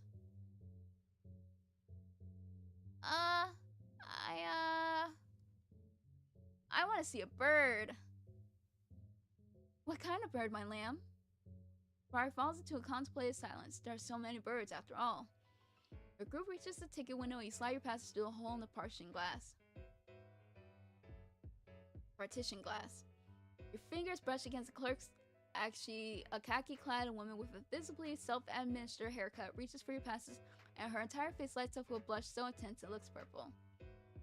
Thanks. Have a great rest of your day. Reflexively, you shoot her a wink as you walk away. Okay, Mr. Smooth, I see you. What?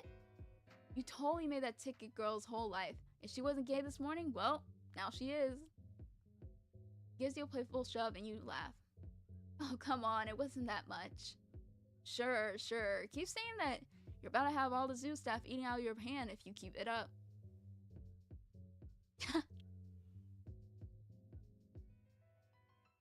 You return his playful shove and continue walking to the zoo. A large plaza stretches before you. There's a round, regal-looking building with a glass dome roof immediately in front of you. Why don't we go in there first? Sounds good to me.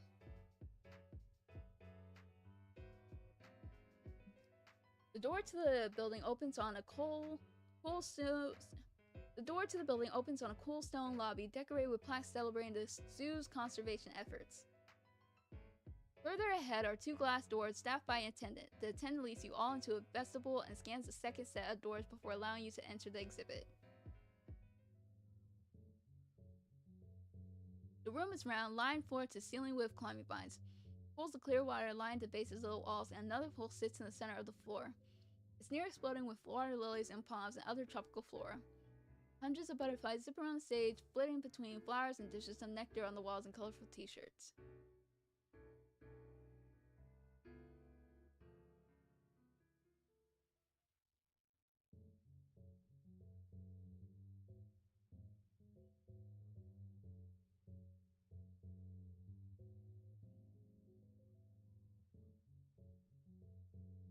I'm sorry, I feel like something stuck in my throat.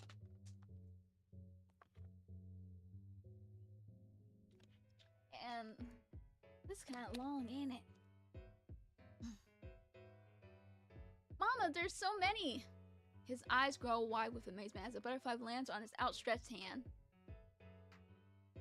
Be gentle, my lamb. Butterflies are very fragile. Your sons slowly wander around the room. The space is small enough that you keep your eyes on them easily, even when they aren't directly next to you. Bar and Jaleel wander over to the pool in the center of the room and peer at a butterfly with brilliant blue wings resting on a water lily. You stand transfixed at the edge of the water as the butterfly slowly opens and closes its wings. You look over to Biggs and notice that a few butterflies had landed in his hair. Biggs, stand still for a second. You pull out your phone and snap a picture before Biggs has a chance to move. Oh, that art is gorgeous! Oh my gosh! Let's appreciate that for a minute. Wow. Incredible.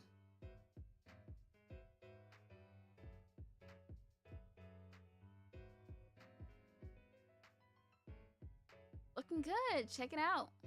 Nice. But I think Jabari has me beat. Turn to look at where Biggs is pointing. Jabari stands still with both arms held in front of him. Dozens of colorful butterflies rest on him, decorating his arms, shoulders, and on top of his head. Jaleel stands behind his brother, uncharacteristically still as he observes the gentle flap of the colorful wings before him.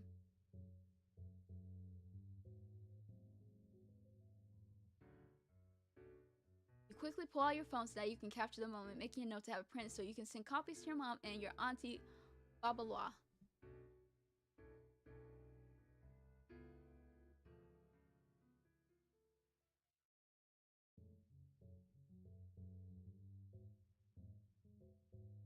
butterflies leave after a few moments when Jabari starts to get tired of standing so still. Goodbye, my friends!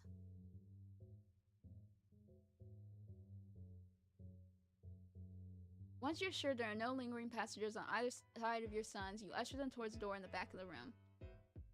Much like the one you used to enter the room, this door is staffed by a attendant who makes sure that no butterflies are escaping before allowing you to pass into the next part of the building.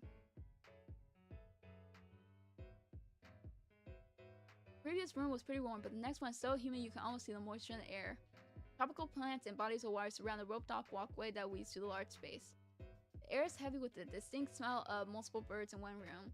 Caws and squawks fill the space, bouncing off the walls, creating a symphony of nature that rumbles through your entire body. Mama, look! Jalil points a finger at a medium-sized bird bobbing around the water feature directly in front of you. The bird's feathers are brilliant red, so bright it's almost neon. It stands in perfect stillness. Its long beak dipped below the surface of the water that goes up to its spindly knees. You look around for a placard so that you can tell what kind of bird this is. It takes a moment because the birds are flying freely around, but eventually you find it. That one is called a scarlet ibis. It's from South America and it eats bugs. Is South America where Granny is from? No, my lamb, your granny's from South Africa, not South America. Yeah, Jabari and Papa Abdul is from Qatar, and Umi is from Palestine. Oh. Okay. Is South America near Jersey City? No, it's very far away. There are lots of different birds there, though. You continue answering your son's questions about geography while Biggs helps you shuffle them outside the building and towards other parts of the zoo. You walk down carefully manicured paths, stopping every so often so the boys can drink water and eat a quick snack. Boys ooh and ah inside the amphibian building, complain about being cold inside the penguin house, and stand stunned, if not a little fearful, at the extensive reptile room. Eventually, you stop to rest in front of the lake in the middle of the zoo, where swans and beavers swim beneath the rush of a large fountain. Can't help but register how pleasant all this is. It isn't that you don't love your sons, you love them more than anything or anyone on this wretched earth. You just haven't had another opportunity to spend time with them and another adult, and well, things fell apart with Nora long before you could actually parent together. With Biggs, it isn't exactly how you imagine doing this kind of thing with Nora, or with any other woman you dated for that matter. But it's nice in a way that you truly hadn't anticipated. This is great. Biggs, thank you again for suggesting we get together. Heck yeah, your kids are great, and you're pretty cool if you don't mind me saying so. Well, it's certainly easier to be cool when I'm not keeping track of 2 kids. I get that. My big sister Amber runs a daycare and she's always talking about how hard it is for her to switch off her adult supervision mode. You have a sister? Unbidden, you imagine what she might look like. You picture someone who looks just like Biggs, only with that indescribable energy that women have regardless of something as fickle and mutable as biology. Yeah, I'm the youngest of 3. There's Hugh, Amber, and me, the Smallsons. You need to learn more about this sister. Don't be weird. Don't be weird. Like, I'm sorry, that's weird. Don't do that. Like, if you even try to talk of... Bro, yeah. Tell me more about your family. Well, my siblings and I are pretty close. We went between our parents' houses a lot. I guess in all that we ended up being friends and not just siblings. It's honestly really nice having them in my life. It's really positive. Making sure my mic is still working. I'm paranoid. I can imagine. I want Jalil and Jabari to be friends and brothers. Inshallah. I don't have any siblings though, so I guess I'm worried that I'll miss it if they suddenly fall out with each other. I really don't think that'll be an issue. Look, Biggs draws your attention to your sons who have walked up to the edge of the water and are taking turns running towards an irritated looking swan, laughing and waving their hands in its face as it tries to swim along the shore. Oh gosh, hang on. Jalil? Fahum Abdi. Jabari Fahum Abdi. We do not antagonize swans. Come here right now before you get bitten. Son sheepishly returned to your side, and you quickly walk them towards an area of the zoo where you're certain that they won't be attacked by anything. As you think about it more, you aren't even sure that the swan is part of the zoo. It, like the many Canadian geese that swarm the sidewalks, could have very well wandered in from some golf course and set up shop here. In any case, you make a note to give a waterfowl-focused safety seminar at work.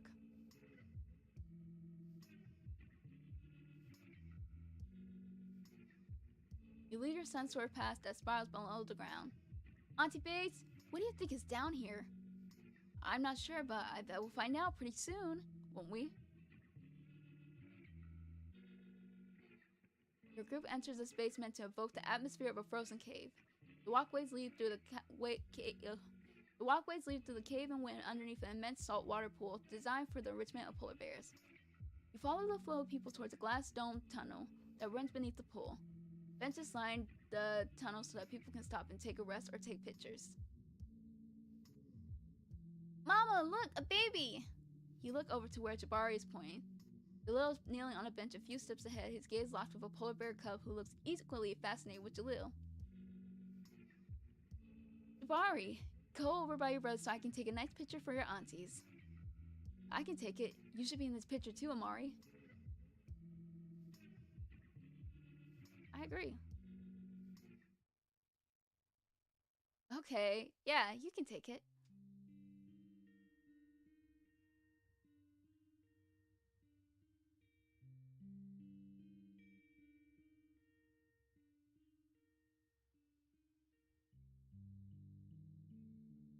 Girl, bye. So I'm not allowed to do my choice? You're gonna be bitter about every choice I make? You have a hard time putting it into words, but somehow allowing Biggs to complete a task that you already decided you were going to do makes you want to rip all your hair out. You're sure you didn't disguise the strain in your voice. Still, you walk over to your sons and kneel beside them. Amari, this is going to look amazing. You won't understand why this all feels so wrong. Oh my gosh! Do not give me the bad ending again.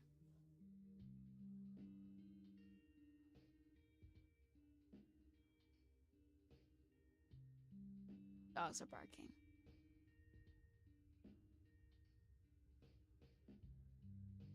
I feel like I got the bad ending just because I was like, why do they give me choices where they're like, a normal person would choose this choice? I don't know why.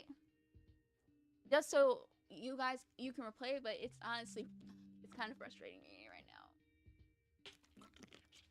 But I don't even know if I have the bad ending. I could be judging too early.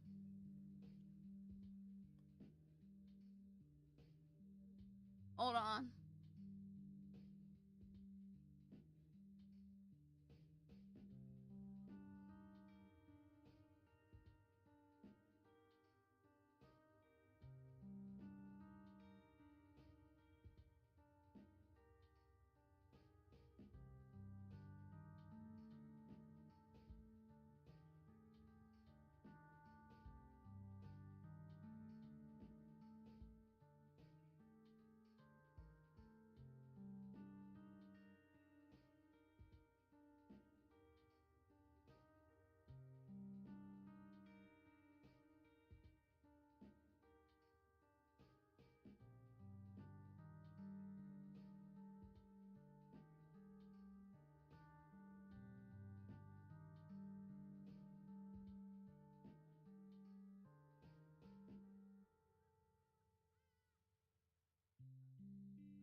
Hello, hello, hello. Are we back?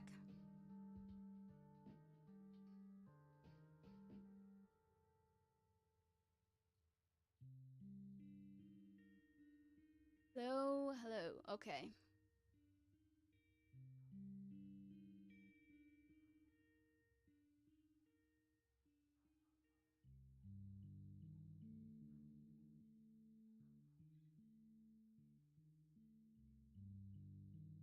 Oh, I'm the controlling one. I thought the controlling person was gonna be my ex, but apparently I'm the controlling one. On an intellectual level, you understand that this isn't a big deal at all, and yet after an afternoon full of too many smells and sounds and everything, losing control of this one little thing might just push you over the edge. Clench your jaw and begin clicking your tongue against the roof of your mouth in an attempt to channel some of the excess energy that has begun coursing through you. Biggs, give me a sec before you take the picture. Sure, are you good? I'll get back to you on that one. You know that you can't rush yourself into calming down or you'll only make things worse. It's just a picture. Oh. It'll be over in a second. You take in a shaking breath and turn so that your profile stands out. You put your arms around your son so they're in frame and covering the vast majority of your body. Amari, don't get startled, but you should look up right now. Part of you wants to scream at him not to tell you what to do, but you manage to stop yourself. Grit your teeth and look up. Oh my gosh, why do they act like this sometimes? I get people act like this in real life because we're all flawed, but dang, give it a break.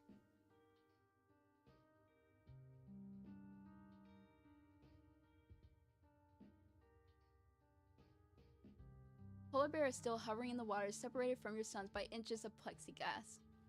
Above it, you see an adult bear swimming protectively, almost mirroring the pose you have over your own sons with her energy.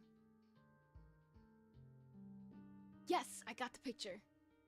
And it hits you that you wouldn't have gotten to see something like this if you hadn't let Biggs take this picture. If you hadn't agreed to allow an acquaintance to spend a day with you and your sons, if you hadn't opened your door to a stranger in need.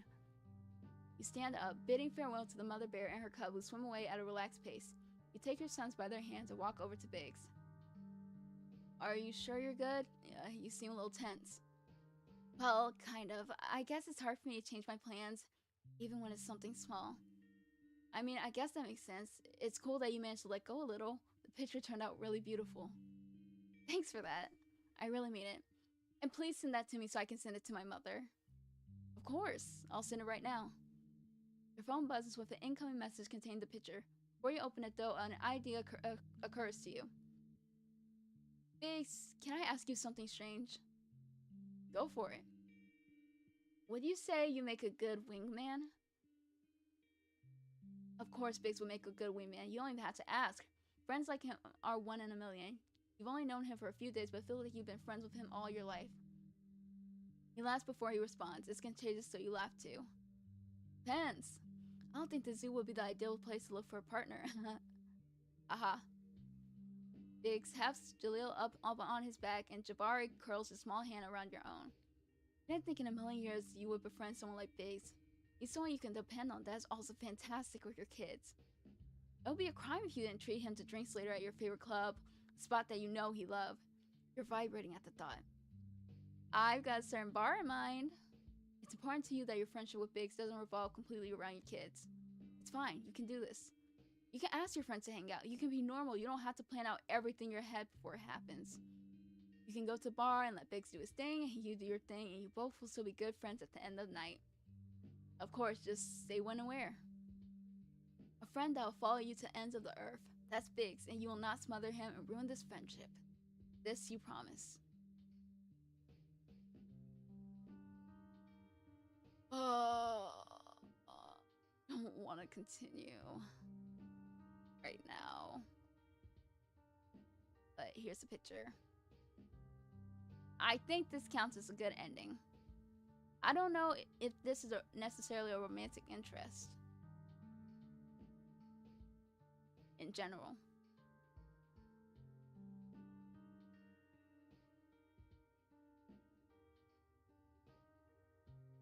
Okay, I can date Anaya now.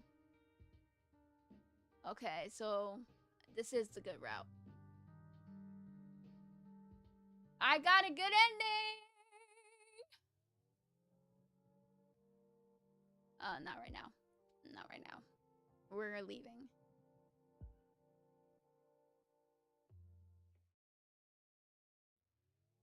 Okay, we got one more person. Please be a short one, because I'm tired.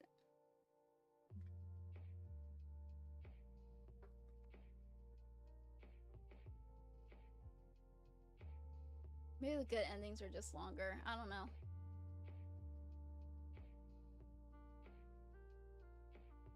I've been streaming almost 2 hours.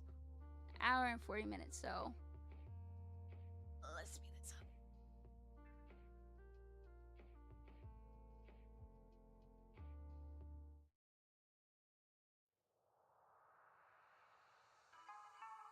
Meeting Isabel. Written by Mickey. Content warnings, none. Okay.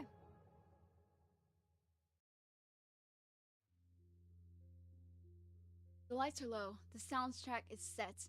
No, it's not Mariah Carey. Act 1, Scene 4. The Lament. Name, our heroine. Sets a foot on the stage. A single tear falls down her cheek. After an intense argument with her presumed to be savior. Name, lament. Remorses? No, that's not a word. She, gets sad? Or whatever. Oh, if only I had never spoken. Now I regret everything. This is probably the worst line you have ever written. You erase that. I hate myself. Nice try. It's supposed to be in character. I wish he would have helped me escape instead of being a jerk. Isn't this supposed to be a lament? She's supposed to be lamenting. You wrote that and you need to stick to your guns. Writing this scene is gonna be a doozy. You sigh. If my knight knows I rely on him, why is he treating me this way? He should respect me. Just because I need help doesn't give him permission to think less of me.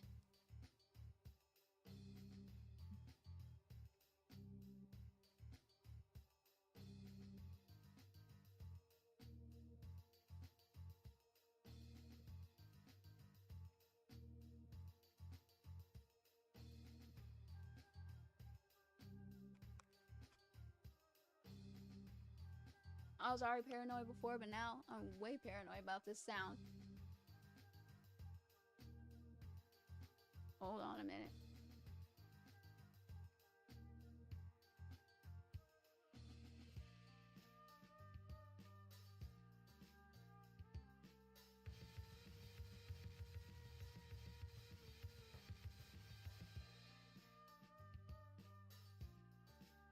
Okay, we're back.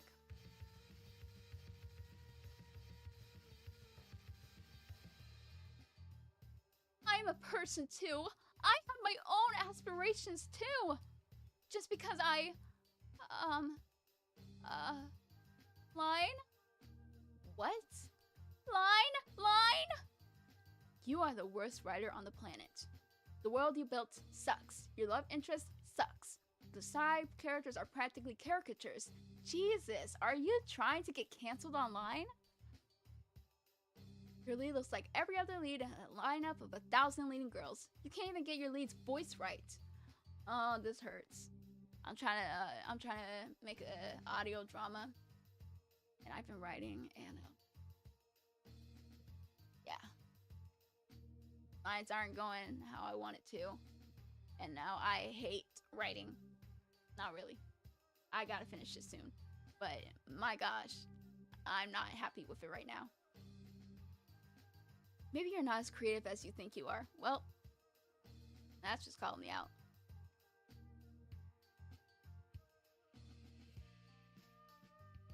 A lime? Oh, it's a lime that you want, Abuela? I can get you one. Helena Morgan, college student, Isabel's sister. Your sister right outside your door startles the mess out of you. Should I try the Spanish? We'll see what happens. Necesito una lima.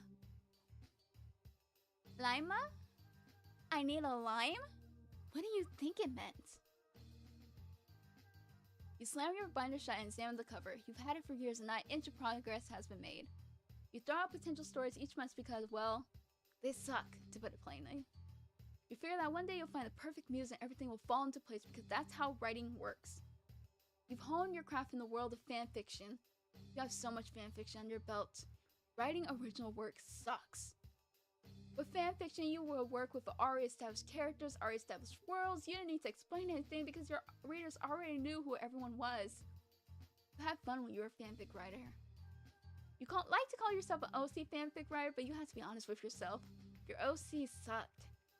Those fics never worked out, and now you understand why. Building things from the ground up is not really your thing. This original stuff is for the birds. Oh, Tick Tick Boom. Tick Tick Boom? 221B Baker Street, Doctor Who. I'm trying to see all the things. I'll give y'all, I'll let y'all have a look. Annoying Orange. What else can we clock in here?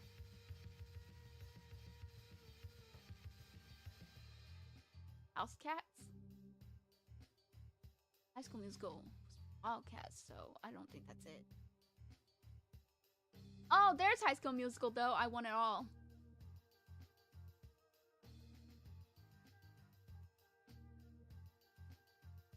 The cover of your binder is tacky. Who keeps that many fandom stickers on one book?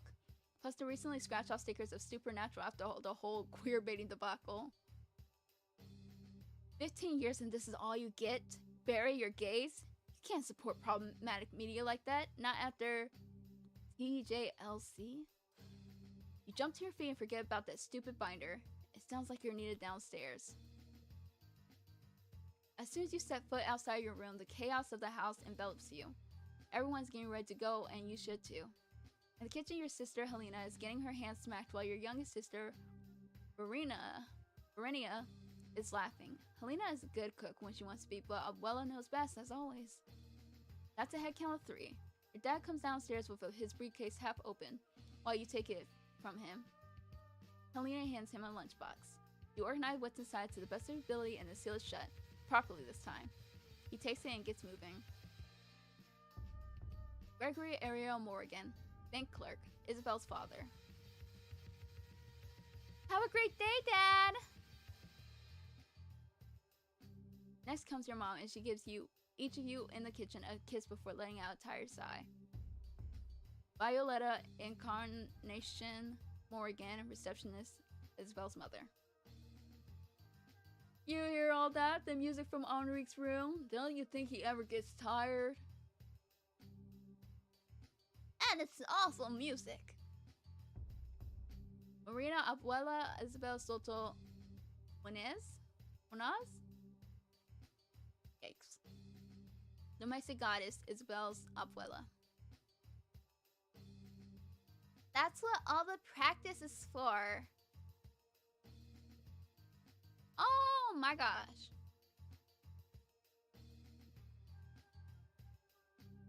You look good. Enrique comes out of the room as if summoned by his name. Enrique Jesus Soto Jimenez. Independent contractor, Isabel's uncle. Oh, that's your uncle? My bad. Oh, look who decided to join the family in the morning, no less. Buenos dias. Did you stay up all night? I'm not really trying to keep track of all these people. Berenia Teresa Morgan, high school student, Isabel's sister. Wouldn't you like to know?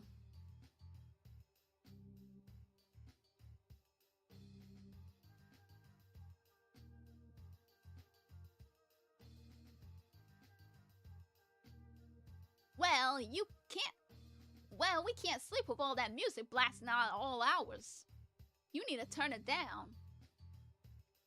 Yeah, we all need to focus. We got work to do. Actual work to do. Frankly, it's insane how little work the boys in this house get away with doing. You hardly consider Enrique an adult. He's consumed by his little hobbies, like he didn't get a fulfilling high school life or something, and he can't let it go. You're into music too, but geez, learn some self-control. There are limits. See, Mama is right. Was that the voice I gave her? Oh. Oh yeah, for sure. The car horn honks outside. Hi. Have a good day at work, Mama. Your mama takes her things and does a light, weird trot to join your pop in the car. Abigail leaps off the couch and loses her balance in the process. You can't tell she's gently about to fall or she's doing it on purpose. None of you are close enough to catch her anyway, so you all stare at her. Abigail Ruth Morrigan, jeweler, Isabel's sister.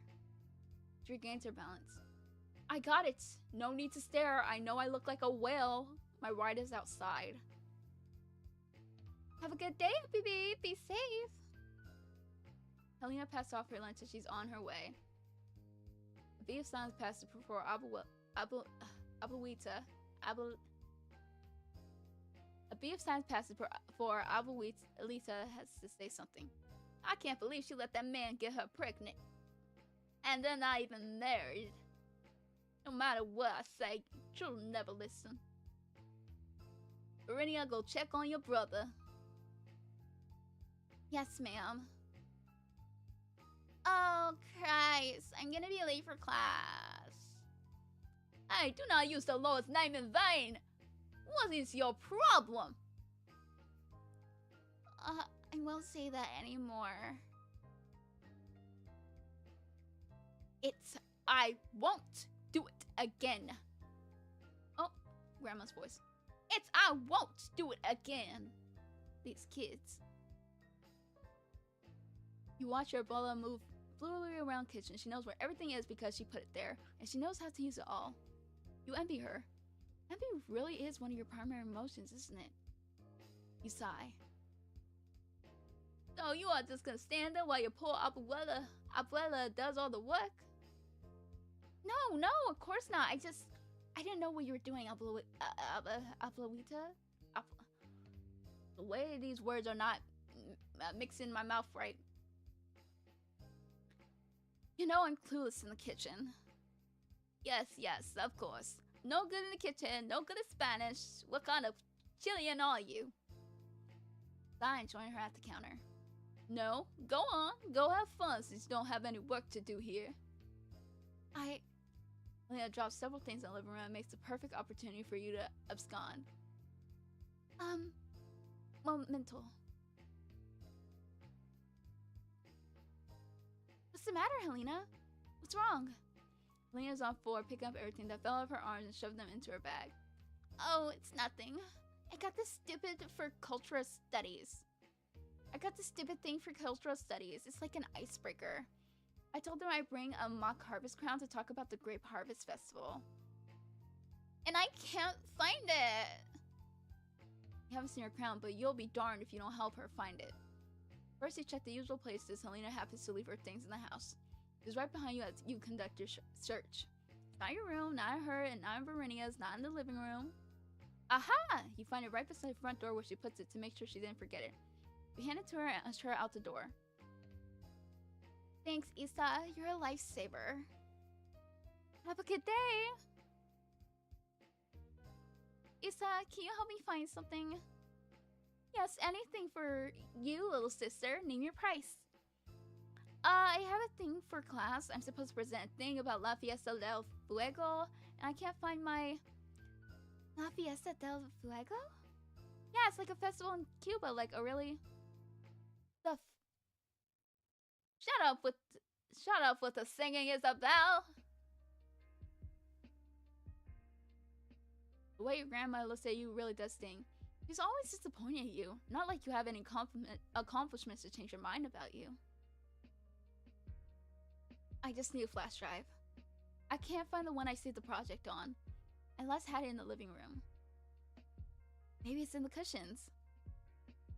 Yeah, You and Verena search the cushions for barely a minute or two before you find her flash drive under the couch and tuck it into the side pocket of her bag. Thanks, Issa. Keep a better eye on that, okay? And have a good day at school. And last but not least, your scrappy little brother. Every day you hope he'll come downstairs by himself. At last, he never does. Crouch up the stairs to me halfway because of course you have to. He's lying in bed as you expected. You peek through his curtains and the sun shines directly on your face. Warm and welcoming. Graceful. You feel tune coming on, prepared to sing your little heart out like a nightingale. Lito, Lito, wake up! Leo groans. Truth be told, he's not running all that late, but you still throw his curtains open. He grabs his blanket at the same time you grab the other end and pull. Julio Jose Maria Morgan. High school student Isabel's brother. Issa, what the... It's time to wake up! You can't miss the bus for school! Abuelita has made you breakfast and she already has it. Abuelita... And I said it so flawlessly. I did it the first time. And now I gotta redo it. Abuelita has made you breakfast already and she has your lunch too. He throws his arm over his eyes. For a moment you think he's just going to ignore you. Okay, I'll be down in a minute. Jeez. Your breakfast will get cold. You need to get up now. Fine, can I at least get dressed, please? Or do you want to supervise that too? Ew, no, gross. I better see you getting out of that bed, young man.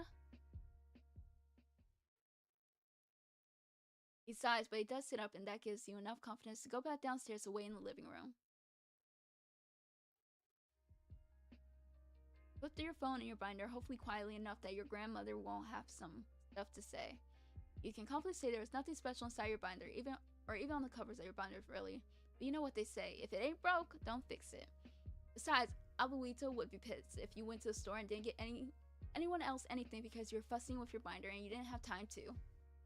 You're an adult and it's your hard-earned money. If your siblings needed something, they could go to the store themselves.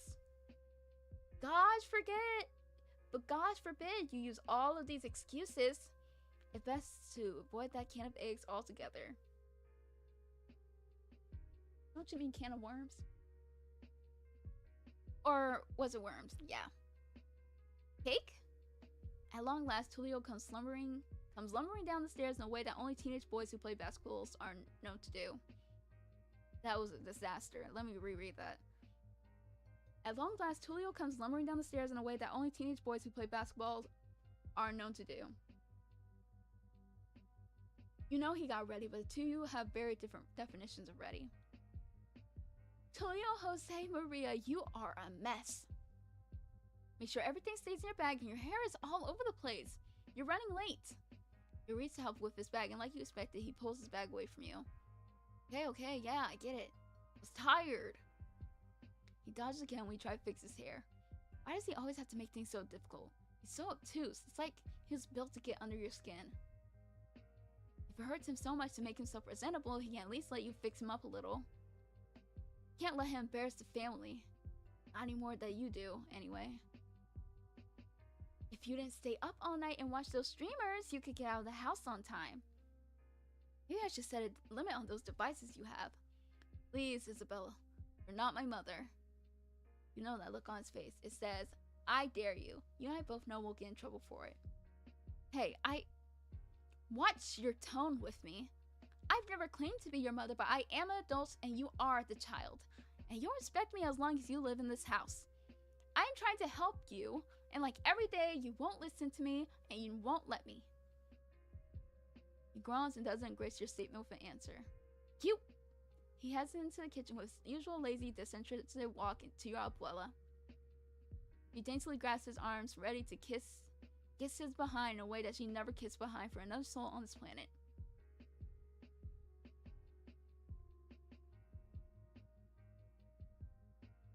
I think that's him talking. Good morning, mi vida.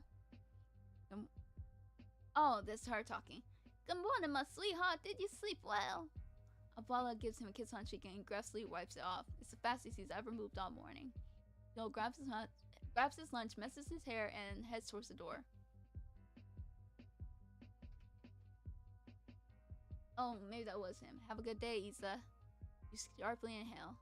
Your grandma hobbles out of the now clean kitchen. I do all the work in this house. After she's gone, you finally exhale the breath you were holding, and the second one, and the one you were just holding. Christ. You head back upstairs to your room, sit back at the desk, and crack your knuckles to put a little more work into your script. Right. What were you writing? You don't even know what was going through your head when you wrote any of this down. You erased a bunch of it. You know what? You're not pressed for time, but you might as well head out for work. You and I both know you're not gonna get anything done on the script. You get your stuff together and head out to the bus stop. You're not sure when the next bus comes, but it doesn't matter considering how early you are. You can honestly take the wrong bus to the opposite side of town and still make it to work on time. It's a little more chilly than you thought it'd be. You don't want to go back home. You never do. Thank goodness. Okay. Let me get to the thing so y'all can see. Here we go. There we go. Okay.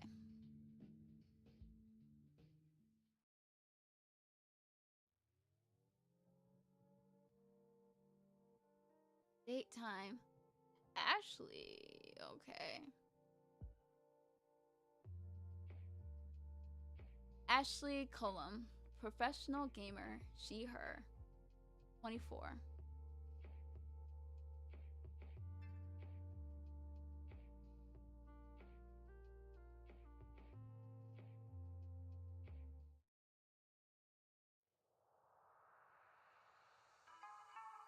Ashley baby. Written by Mickey. Content warnings. Ableist language. Alcohol.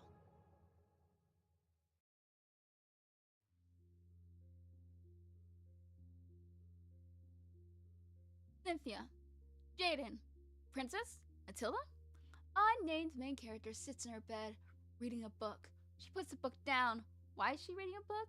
What scene is this? What act is this a part of? By the time I finish this, it's probably gonna be 1 hour later than I expected.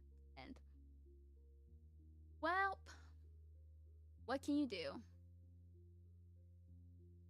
Why do you keep fooling yourself into thinking you can write? You can't even start from the beginning and maintain a clear narrative.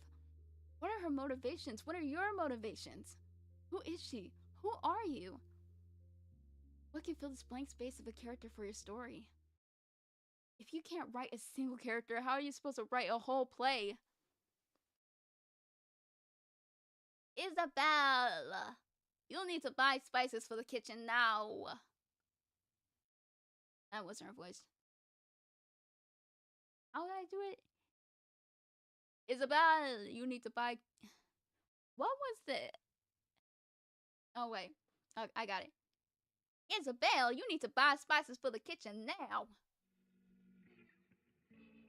Yes, ma'am. You answer your abuela eagerly. You know any other reaction would be met with criticism. You would straighten up your attitude with a number of things. Your weight, your hair, your job, your blemishes. Anything that's less than perfect. You just aren't in the mood. So instead of asking for one of your siblings to take your place so that you can continue working, you get ready to go to the grocery store. Isabel, go buy the spices for dinner tonight, is what she asked you. About 12:45 p.m. when you grab the list of spices your abuela gives you and hands out.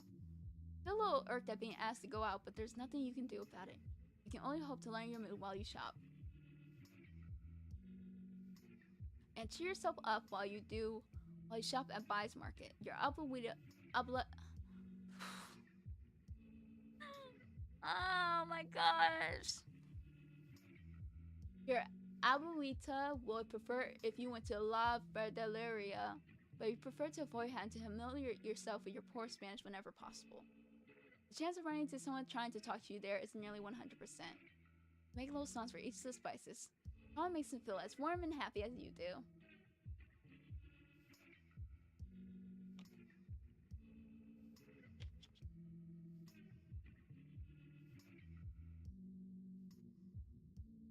Paprika, Rika, Rika, come into my basket. You're lost in high notes when someone calls out to you. Excuse me? Her voice sounds sweet with a tinge of insincerity.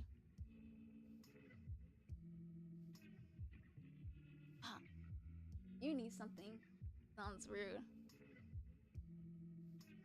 I'm gonna do it. Do you need something? Well, screw her. You don't need that energy right now. Oh, it is rude. Do you need something? The woman's brows furrow. Oh, I guess you're used to people insulting your singing. No worries, you sound great. Roll your eyes. This woman definitely came to irritate you for no reason. What's with the energy today? And no, I don't need anything. Thanks. He speaks to you in a faux peppy tone that drives you up a wall. How annoying. And I don't need anything. Thanks. Like that? She comes closer to you, still bearing that horrid energy, and she reaches past you for something. You don't pay attention to what it is. You're totally preoccupied by how agitated you've gotten.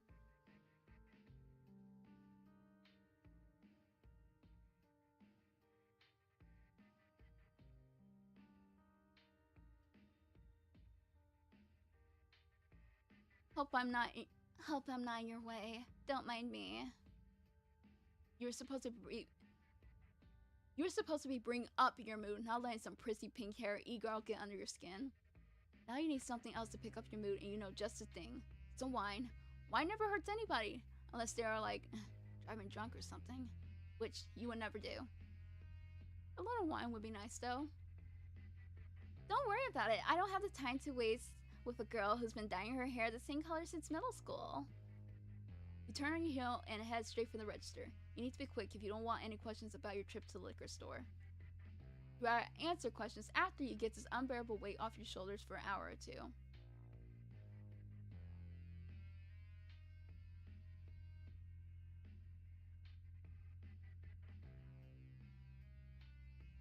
I think that was an ending.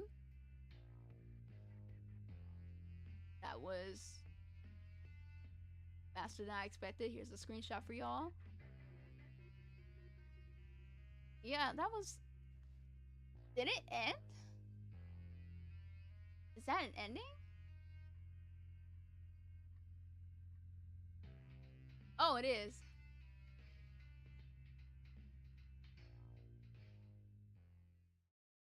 Well, that wasn't very satisfying. Well, she's a jerk anyways, so what do you want me to do about that? Okay, we'll try again. I'll try again, I guess.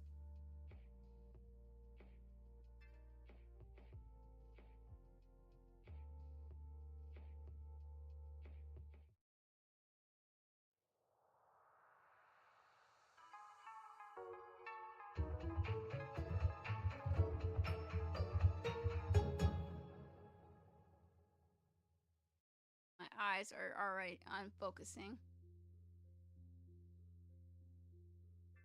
Okay. Did my singing bother you? That's alright. Walking in on you singing can be pretty astonishing. Breathtaking, even. Did my singing bother you? Not really. I was just confused. Sorry, I get like that sometimes. I guess it can be a little annoying. I'm a theater teacher, if that explains anything. Yeah, it explains a lot. Ouch. Now, could I just get... Did you want some paprika too? I was actually looking for the vanilla extract. Vanilla extract, vanilla extract, vanilla extract. Oh, okay, cool. It's right over there. You point to where the vanilla extract is. She reaches out for it, and that's when it hits you. You know her from somewhere. You recognize her by her pink hair. Can I help you with something? She's an internet personality that makes videos. The kids in your classes won't shut up about her.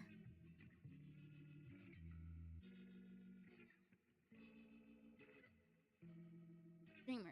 It said streamer, so I'm gonna... You just look, like, really familiar. Don't you stream on Twitch or something? How did you know?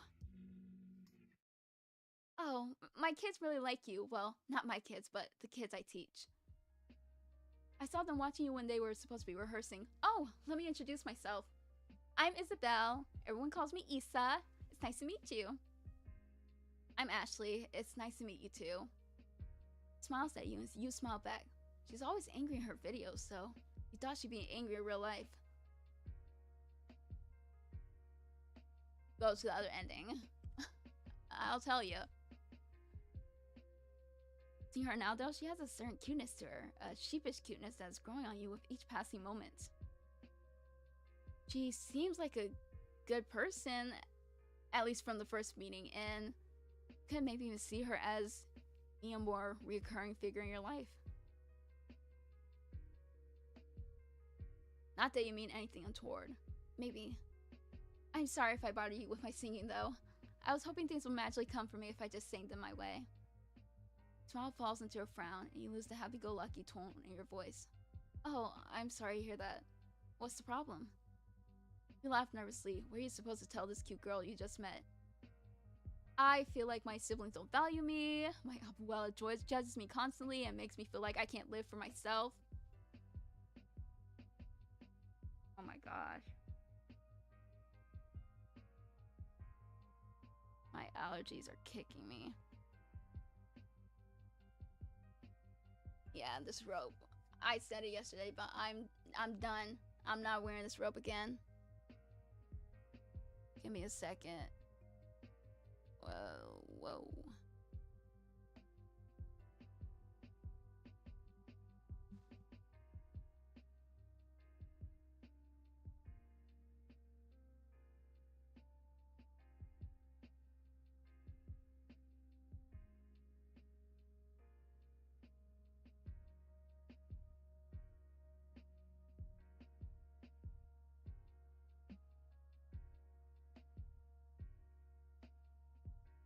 Okay, we're back.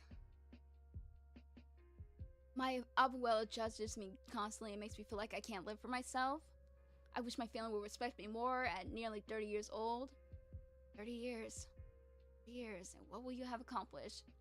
Kids in your scene study groups have more potential than you do. Be sure they'll accomplish their dreams, leaving you in the dust. Let's be honest, you still live with your family and you're just as dependent on them as they are on you. You'd be lying if you say you felt comfortable even entertaining the thought of moving out. You don't know if you can handle living alone, and that makes you pathetic. No better than middle-aged men mooching off their mothers and living in their basements. You don't want better for yourself. You take a deep breath. You are not a failure. You are not a failure. Just work and family stress. I sing whenever I need to let some of that energy go. Has anyone told you you're, like, really kind before? Not really, no. I appreciate it, though. I kind of make a living being a jerk to people, so it's nice to see my good side being noticed. What a funny thing to say. You can't help but smile.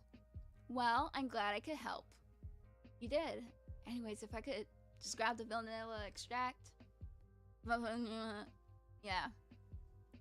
We're going. Get going. You did. Anyways, if I could just grab the vanilla extract. Yeah, of course. Sorry I was in your way. May I ask what you're cooking? Movie used to stand in her way while bombarding her with more questions.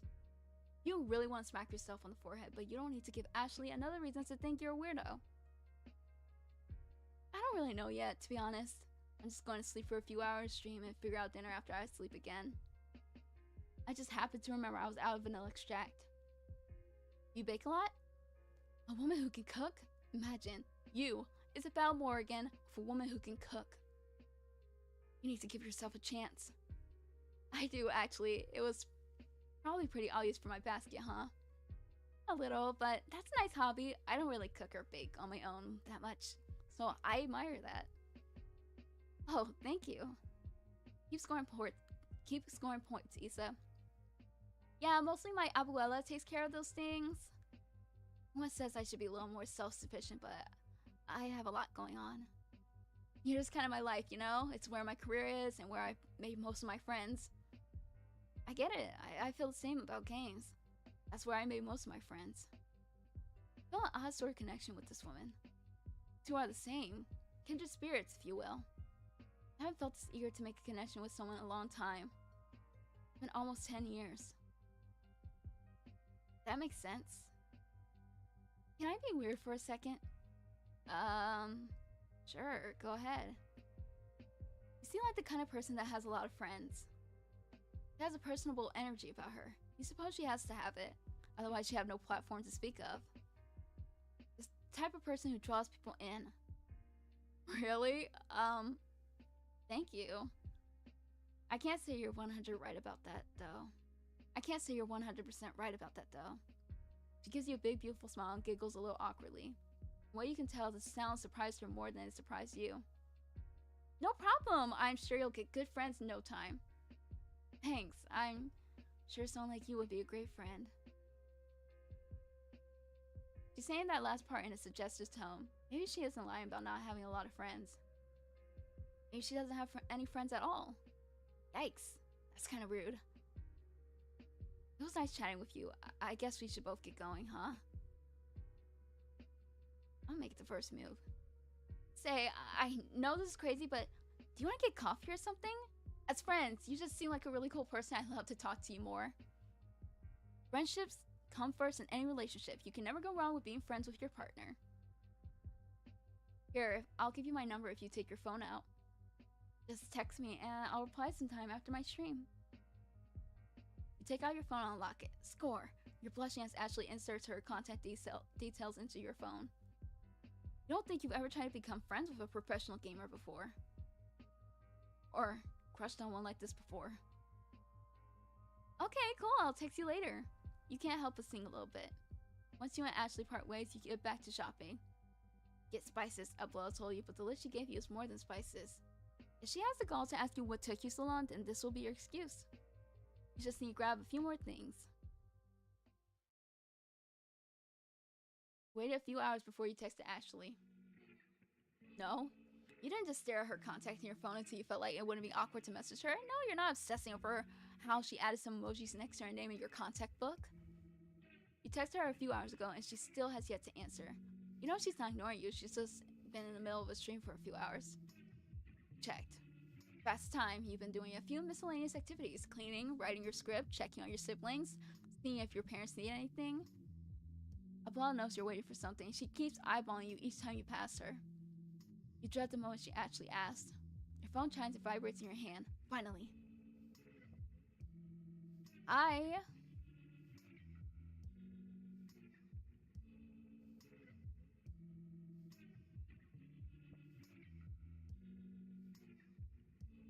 I just finished my stream, so I'm pretty tired. What's up?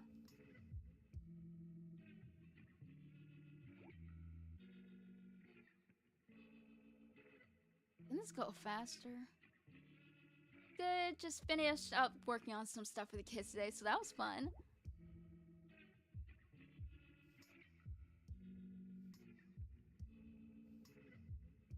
Anyway, it must have been so weird getting accosted by me at the grocery store. Lol.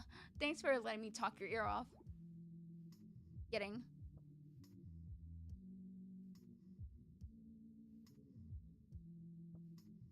No problem. It's really nice having potential friendships again. Can she sense your intentions? Is she getting uncomfortable? Great going, Issa. Yeah, me too. So, about that coffee, do you still want to do that? Definitely. I usually stream every Tuesday, Thursday, Saturday. My best days are Monday and Wednesday.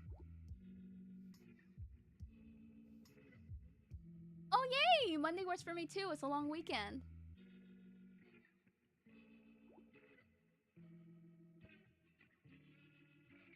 When do you want to meet?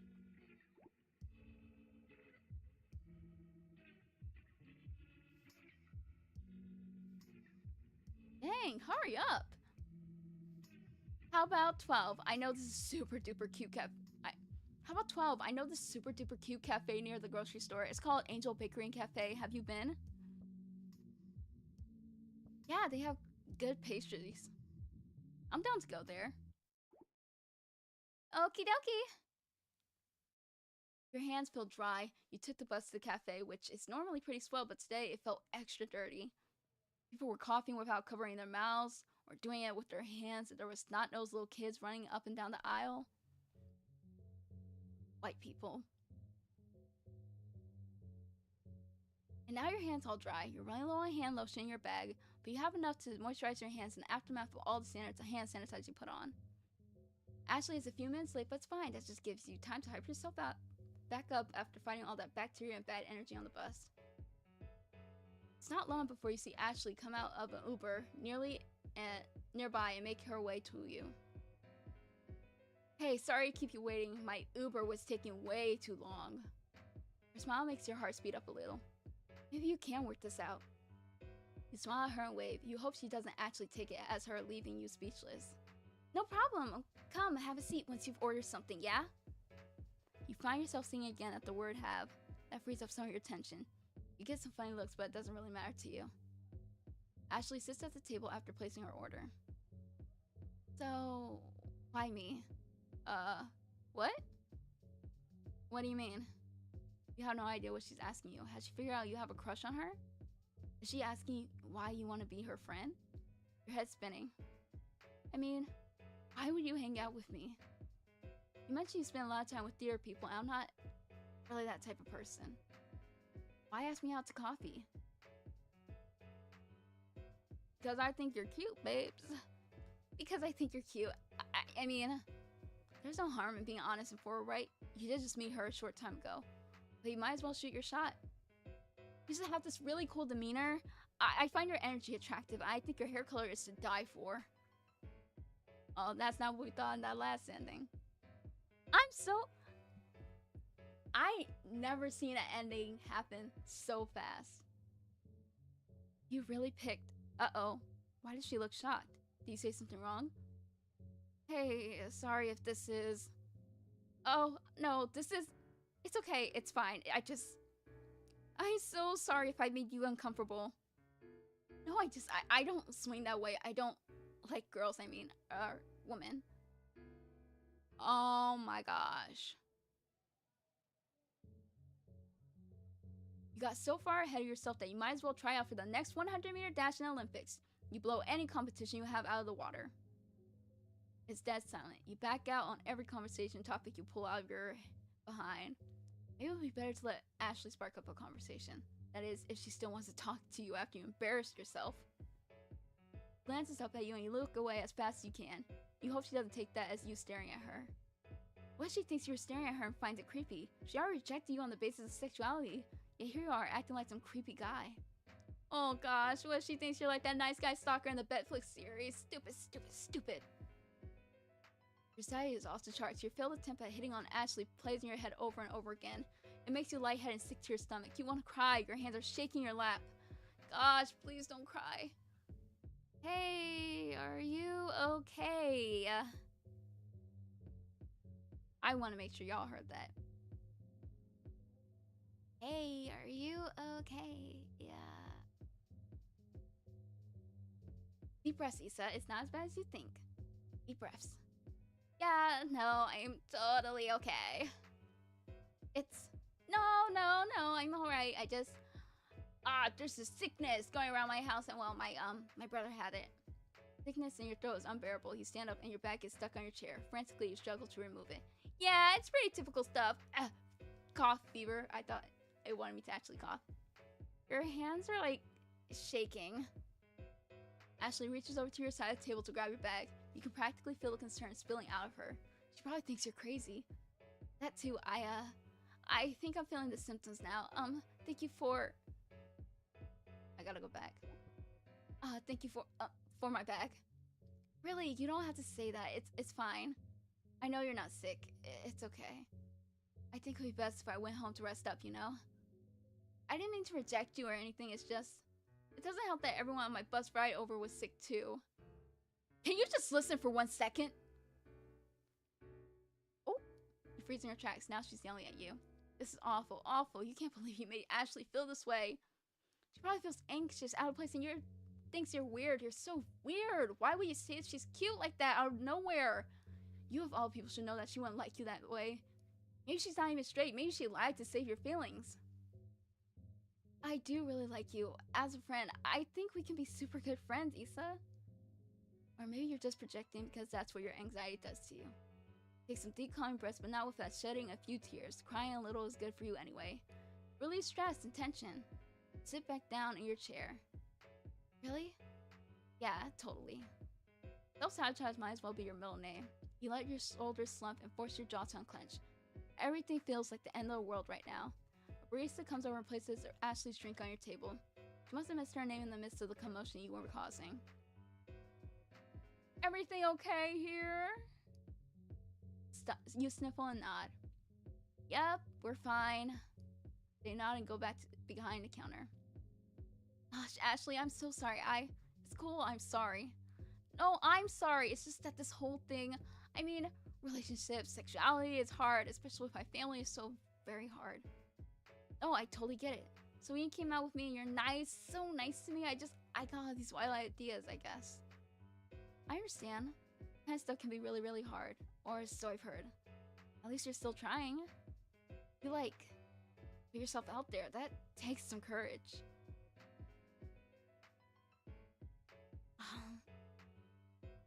I'll let y'all get the screenshot again.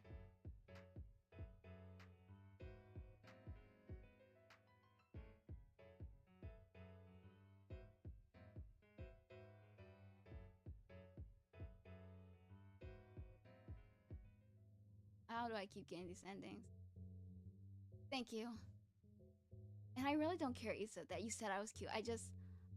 I'm not attracted to women. Yeah, we know. Thank you. Thank you for reaffirming that we heard you the first time. Like, sure, I can acknowledge that women are pretty and funny and sometimes have a nice ass and pretty eyes and stuff, but that's all just appreciation. It feels really incredible to hear that. Satisfying. Liberating. You're happy someone can still accept you after you messed up. I'm just attracted to men, honestly. But you know, everyone's mind wanders every once in a while and they think, what if I was with a woman? Wouldn't it be so much better? You have no idea how your parents might take the news that you're interested in women. Or even worse, how your abuela might act. You could practically taste the impending criticism should you ever bring this up with your family. I've had that thought probably 100 times before, and it doesn't really take me everywhere because, you know, I don't like women. Well, I do, I'm just not attracted to them. What if your siblings think you're gross? It feels warm and comforting to have just this one person accept you. And neither of us go all that often, right? I'm a total shut-in, so I appreciate you inviting me out today. I can see where you might have gotten the idea that I'm not straight. That's my fault, really. A total shut-in? So what else do you do aside from streaming and baking?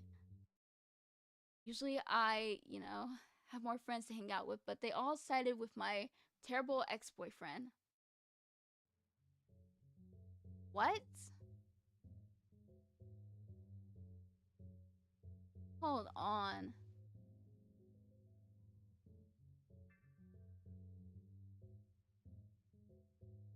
Let me save that real quick, because what?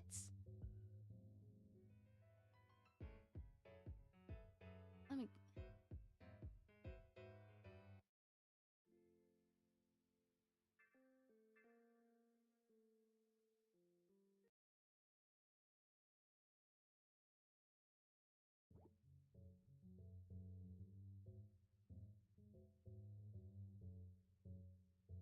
This is still wrong. Oh wait, maybe it isn't. What did she say? I can't go back.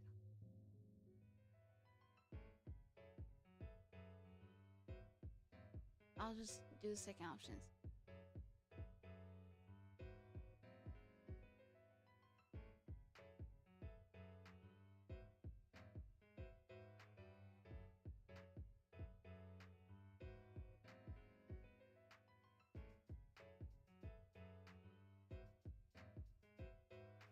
Oh my gosh. It's restarting. Okay. Now we got all of them. Hi, I'm on the train also. Body, I hope you're going well. It's been something. It's been something. I don't know if you're gonna hear it, but it's been something. All of them? How will all of her friends side with her ex like that? There must be more to this than she's saying. All of your friends? How does that happen? You can't help but ask. If you don't say something now, your curiosity will eat you alive. Ashley knits her brows together. She scoffs and crosses her arms, tossing some of her hair over her shoulder. You're all pieces of garbage anyway. Never did anything for me. Her expression gets haughty. You're really losing your read on this girl. Or maybe you're just getting a new one? They're fake anyway. I deserve better than that. I'm better than that. You awkwardly laugh. What have you gotten yourself into? The way she speaks about her old friends rubs you the wrong way. Gives you a calculative look and you hope she doesn't read too much into it. She totally doesn't believe you believe her. You know what I mean, right? Not like I'm a saint or anything, but they made the mistake here. My ex, he's the piece of garbage. Her voice gets a little shrill and other patrons glance over at the two of you. Ashley shifts her drinks around in her hands. You purse your lips and glance around the cafe. Like I said, I mean, what? Oh yeah, I totally know what you mean. How do you save this conversation from dying? You save this conversation from dying?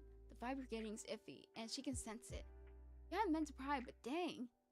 You don't typically subscribe to karma, but you're getting a sense of it here. Ashley gets cagey and defensive like you accused her or something. She sighs. You don't have to actually...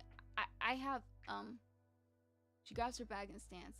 This is great, Isabel. I had a good time, but I should really be heading home.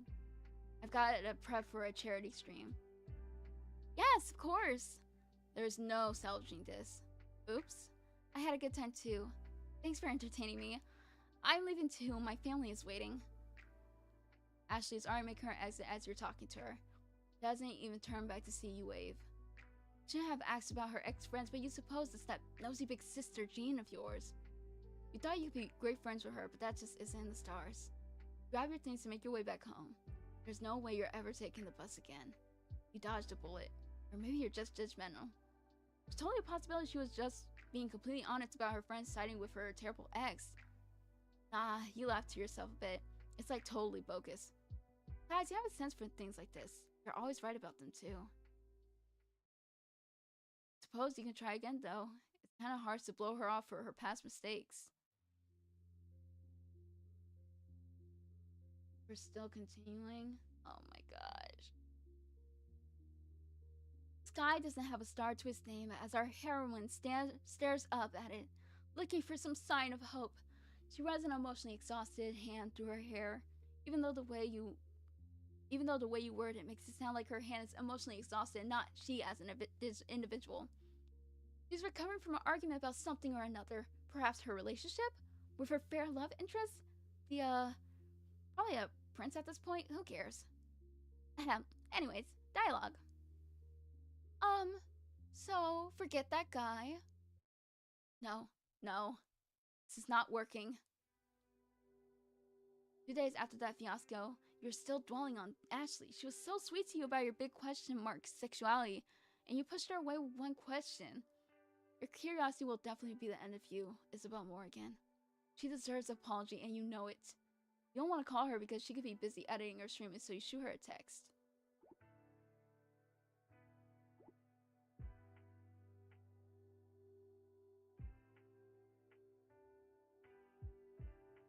Hi,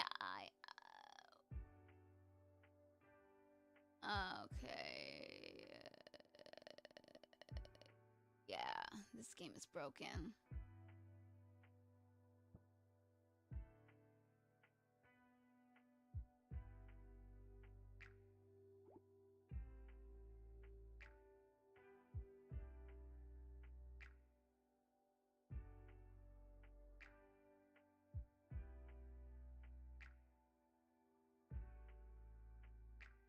What is going on? Oh my gosh.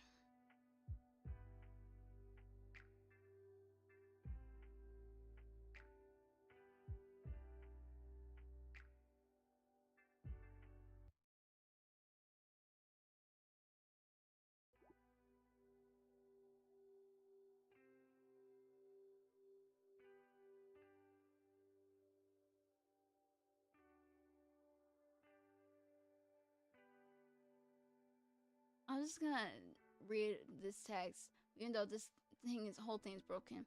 Hey Ashley, how are you? I hope everything's going well. I just want to apologize for why I asked you the other day. That was way inappropriate of me. I really should take the phrase curiosity killed the cat to heart, huh? Oh! You cannot send messages to the destination that is blocked by the owner. Oh, okay. Wow. Wow. You can't decide whether you're offended or hurt. It's definitely both. Even though it's your fault, you're nosy and you pry, and these are the consequences. And these are the consequences. It's not like you were good enough friends with Ashley to even ask her something like that. You feel a tear hit your cheek before you even realize your eyes are burning. It sucks. This sucks, man. Despite being an adult, you feel like a child. You're in your bed crying because some girl didn't want to be your friend anymore. You always do this. You should be over it by now. Maybe you pushed her away on purpose. You haven't made any close friends in years, so why start now? Oh, another bad ending. Here's a screenshot for y'all.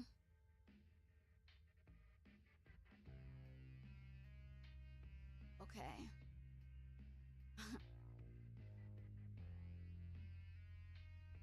I'm gonna try and get another ending.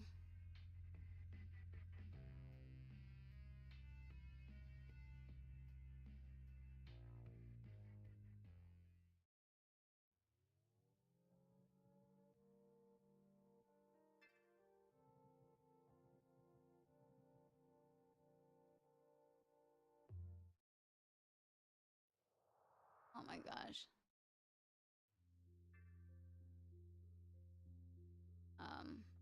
Let me load where I was. Oh, nope. Load up. Or I said, all your friends? I think you're cute. Sounds like something pretty bad must have happened. I'm sorry I probably hit a sore spot.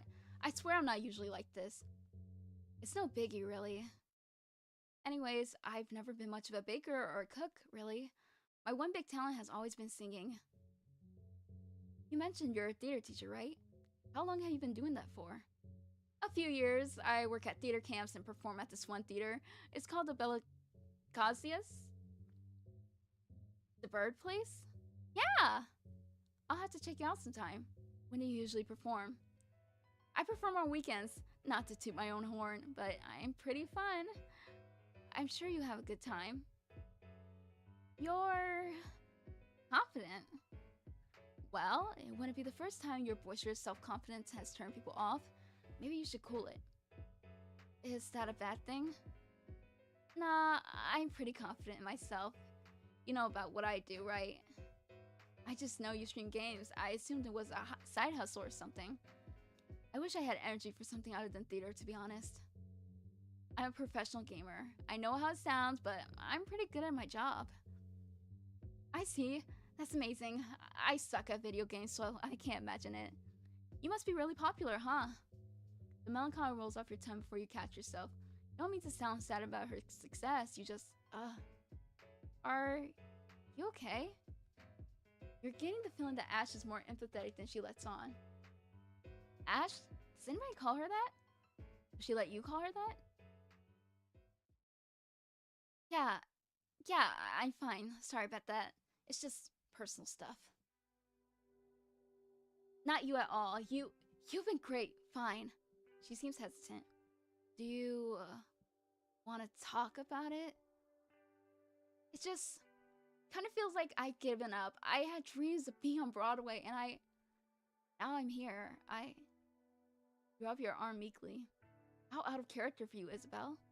Really? Your personality is just a character you play at this point. A role you play for others. Eyes are burning. I'm fine here, you know, but it's cool to see people actually achieve their dreams. You take a deep, steadying breath and put both hands around your drink to fiddle with. I just wish that could have been me, you know?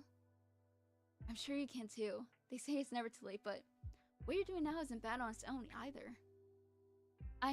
You let out a sharp laugh that ends on a shrill note just to get the weight off your chest. It works for now. I'm sorry for unloading all of this on you, but thank you. Really, thank you so much. It's no biggie. I'm not much of a singer, but I guess you can say we both manage our talents. You're right about that. Ashley nods in agreement as you smile at her. This has been a surprisingly great conversation. She seems like a great friend. You start thinking about how she said all her ex-friends sided with her terrible ex. Say, I have another question for you. Yeah? What's up? What kind of music do you listen to usually? I thought you were about to ask the question about why all her friends. Mostly pop music. Sometimes heavy metal when I'm feeling angsty. I see. You sing.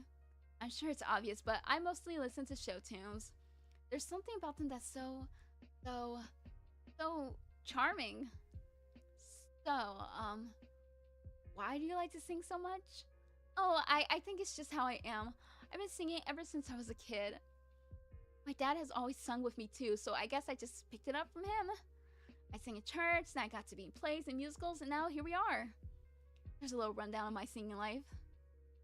I'm happy you're interested. Most people I talk to have their own theater stories, and mine isn't really outside the ordinary. It's nice to know that somebody outside those circles actually, cares. Anyway, that's enough about me. Jeez, I just keep on talking myself, huh? What made you become a professional gamer? He looks at you with an expression of uncertainty before answering. It was for a lot of reasons. Like, you try and egg her on. You'll feel awful later if she can practically write a novel about you while you scrape by knowing the bare minimum about her. Like, it just fits where I am in my life right now. It's something I'm good at, and it really suits me. It makes me happy that I can pull this off, and well, I feel super lucky sometimes. That's amazing. I love that for you. I really do. I know we haven't known each other for long, but it really feels like we're really opening up to each other. Yeah, totally. Doesn't sound all that convinced. To be fair, you've had to wrangle information out of her a few times during your brief hangout here. How brief has it been? What time is it? Hey, how are we doing for time? You don't have anywhere to be, do you? She checks her phone. I have some time. I just wanted to bake a bit when I got home before getting ready for a charity stream. Wow, you do charity streams? I try to at least twice a month. I have a huge following, so it really helps. Charity is something that's pretty important to me. My mom used to create these care packages and send them home to Ecuador when I was younger. Even if we don't really vibe, I still want to follow her tradition. Wow, that's so amazing, kind of her. She has a platform and she should use it, right? But ultimately, it's her choice. Why are you thinking so hard about this? That's so cool. Really cool. Hey, it's whatever, really. No, that's great. Not just anybody can do that for others, you know? You're so right. You're so right. Thank you. No problem. That really is just super cool. And obviously heartfelt. Honestly, the way she says it makes you think she's never told anyone about her personal connection to charity. Or maybe she has, and you're projecting your hopes and dreams onto this very heterosexual woman again. Or maybe she has, and you're projecting your hopes and dreams onto this very heterosexual woman again because you can't help yourself. Maybe if it was someone different you could, but wait. What were you guys talking about again? I should get back around 1:30 for lunch. It's the first time in a while that my sisters, my brothers, and my parents are all home. Or home-ish. I'm obviously not home right now. My abuela keeps insisting we take some time to eat with her, and I want to do that. Family's important, you know? You love to stay and hang with Ashley some more, but you rely on public transit, and you're pushing your luck. I understand. I don't get to see my family too often because they're out west. How many siblings do you have? 3 sisters and a brother. It's a lot, but we make it work. Where out west? San Diego. Oh, is that where you're from? Yeah, what about you? Are you from around here?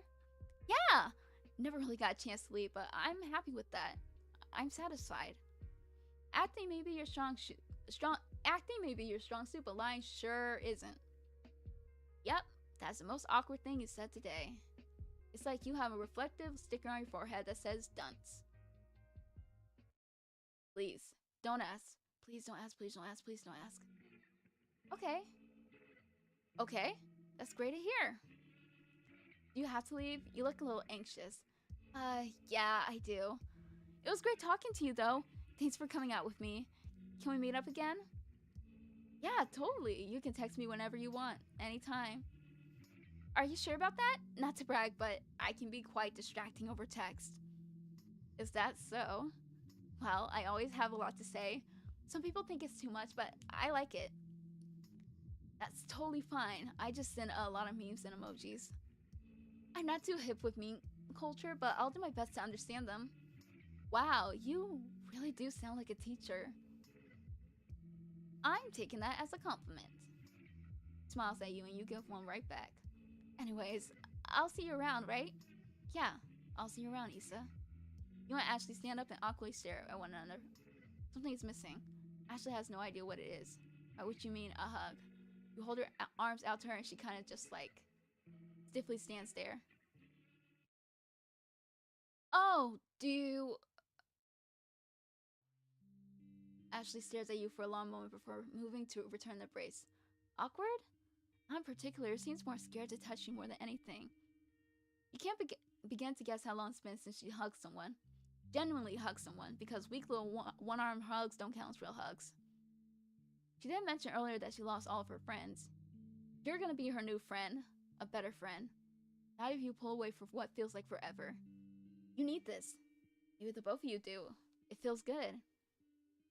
Really good. You let her go before things start getting weird. Like, what if one of you starts crying or something? That'd be so embarrassing, actually. Hopefully she needed that as much as you did, or else you'll feel super awkward.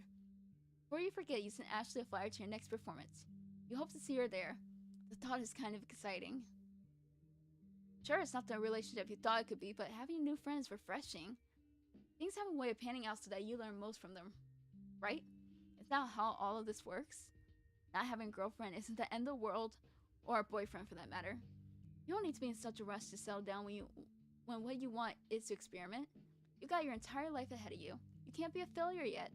You're still in the very beginning of your story, no matter how terrible your brain makes you feel sometimes. You're just starting out, and now you have a cool new friend, someone who'll be supportive of everything you do. You can't help but smile to yourself. You need to let more little things make you happy. Aww, that's cute. Except, I don't trust Ashley. She seems like a huge problem. I do not think she'll make a good friend. But you know, if you want to go through that, that's on you. Alright, I'm pretty sure that's the good ending. Oh, we got a good ending. Is that the good ending or a good ending? I don't know. Ooh, but we're on to something else.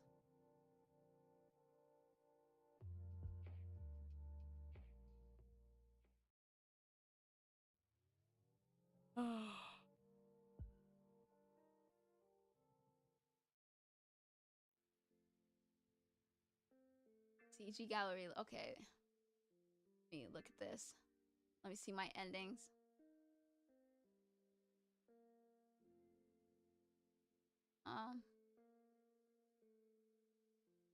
Oh. Okay, I have 3 more endings. Oh, we already knew this. Let's go. It's Belle. Oh, I got almost all the endings. This might be a rare ending. Okay.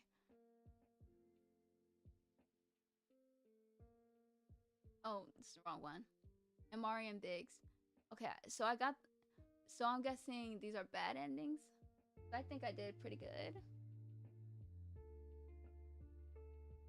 We got good endings this time, except I got 2 bad endings before I got to the good ending of this one. I tried. Now I'm gonna... I am so... It is an hour more than I intended to play. Let's get back to the big screen. Wow. Saucy stuff.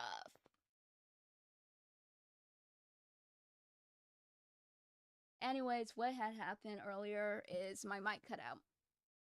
And I didn't know. Because I only have one monitor So I can't see anything. So when something cuts out, I didn't see it. I just happened to look at the screen because I was like, I have this noise gate, noise suppression thing. I wanted to make sure I was being heard. And I saw nothing was coming out. And I was like, oh, that's weird. And yeah, uh, I was talking and no one could hear me. Okay, shut up. All right, we finished Isabel's endings, kind of. There's still more to go. And I finished what? Amari's story 2. I got good endings, and then I think the other 2 are either a rare ending or a bad ending, which I don't know how bad I could have. I don't know how that could have went bad. I don't know. But I hope you guys enjoyed that. Don't worry about it. This is a fake outro. Ignore it. I hope you enjoyed that because I mostly did. Some of the things were dragging a little, but I still did it. I did the endings, and I got good endings compared to whatever I was doing yesterday. I don't know what went wrong, but thank you so much for watching, and you just watched a loner game. Bye. Holding it. Okay. Now, this is we're gonna have a little chat about this game. A chat that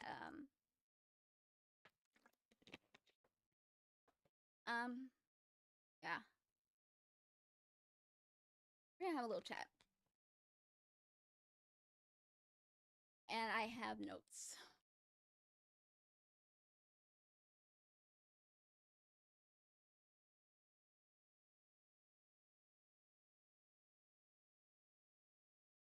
Okay. Well, hello, I played Validate. I played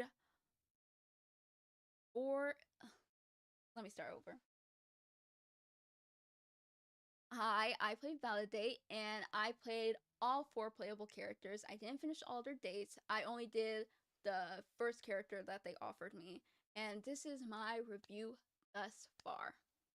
But before I start this review, I found out this game got caught up in other circles than what was intended. So a lot of people were upset with this game. Some of a particular race and color were upset with this game. And I just want to say, firstly, this is satire. Like, a lot of y'all don't know what satire is when people are just saying racist, actual racist stuff, but this is satire.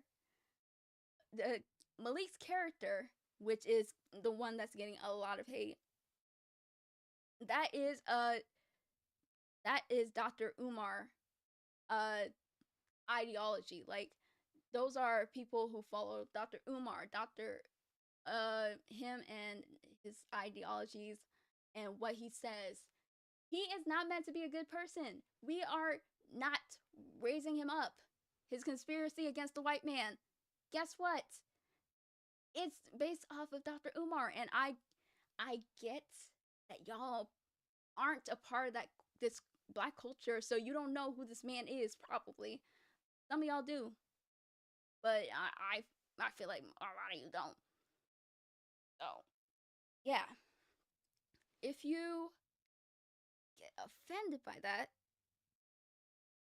once again, this character is not meant to be liked. In fact, actually, a lot of people do not like this character.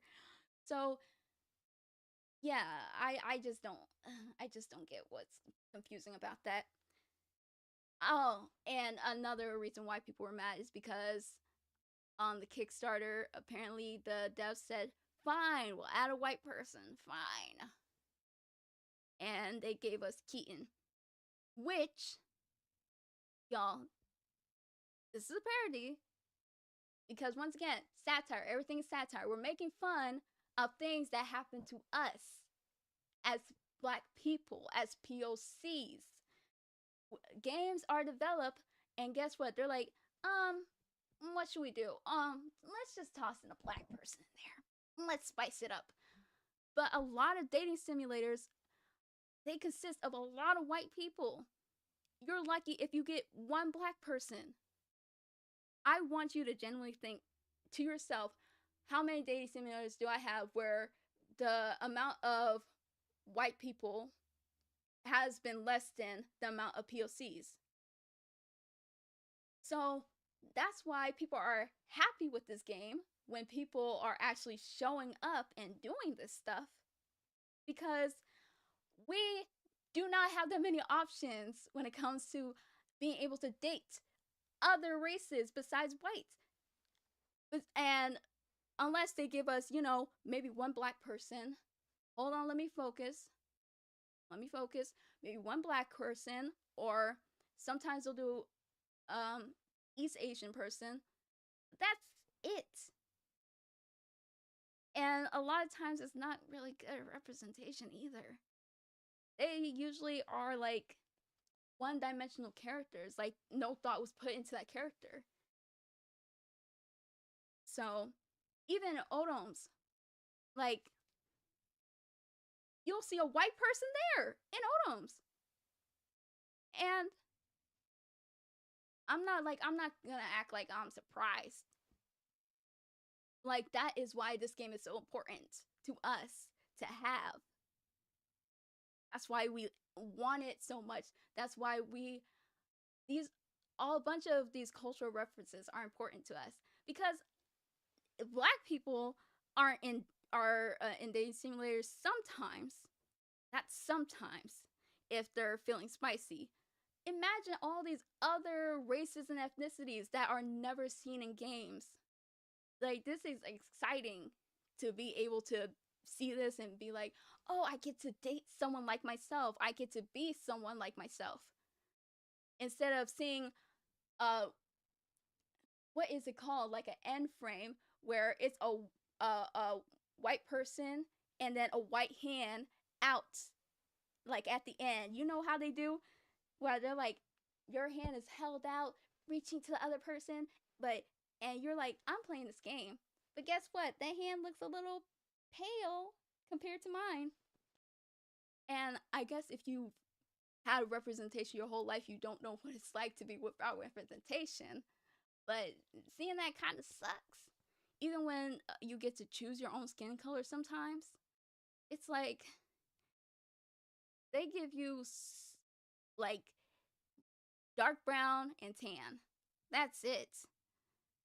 And there's so many variety of colors, shapes, and sizes in the game, so I appreciate that. That's my note on the white matter. Like, feeling like this is an attack on white people. This is not an attack. You are just feeling how we feel every time we play a dating simulator, every time we play Odom. So that's my thoughts. And now I will go into my actual review of the game. Yeah. Expectations versus what was received. Everyone already established this. The whole volumes thing. We expected to play 13 characters, and we weren't able to get that. Which I understand, things come out slowly, but I would have delayed it just a little bit. And then there's also the fact that I can't choose who I date. I have to unlock it by getting a good ending, which I know is enjoyable for some people. So you can replay and keep trying to get those endings, but once I get an ending, sometimes I just want it to end, and I don't like, this feels like trivia. Like, I have to get the right answer to go to the next question. I don't want a dating simulator like that. I just want to be able to date the people I wanted to date who are on the main screen, but I'm not able to do that. So that was kind of disappointing. And um I how do I say this?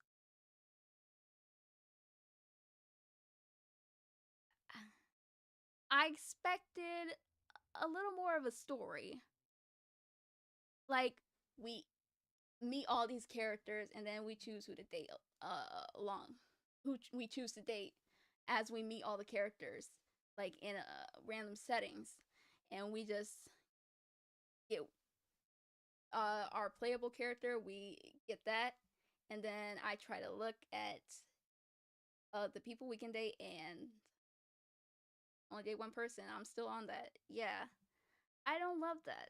I would like to choose the people I went out with, especially since apparently some of these people are straight, and some of these people are just straight up gay. I thought like everyone was just gonna be assumed pansexual for this, but that was not the case here. And I just wanted more. I wish there had been more. Now, oh yeah, um, cost. It costs $14.99 for this game. When people pay $14.99 for a game, a dating simulator specifically, you need to impress us out the gate. People need to be impressed, and I saw a lot of people refunding, and I understand why. I would say this game is worth like $5, maybe $10 at max, but this game isn't. It's like the whole game is like one book.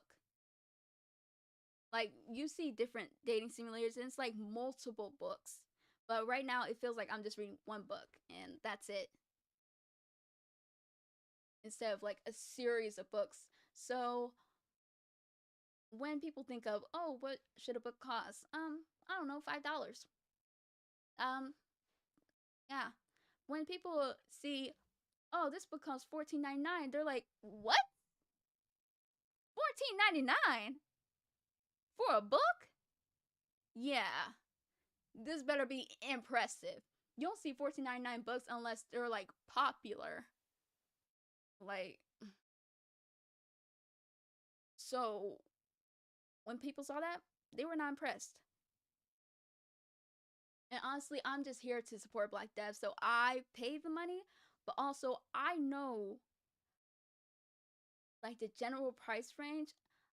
I would not pay more than $5 for an indie dating simulator, because generally it's not usually worth it unless there's like more variety. Like Monster Prom is $11.99, but it has variety. It has like different things you can do. It has multiplayer mode. It has all these stories where the route is different every time, so it doesn't feel repetitive.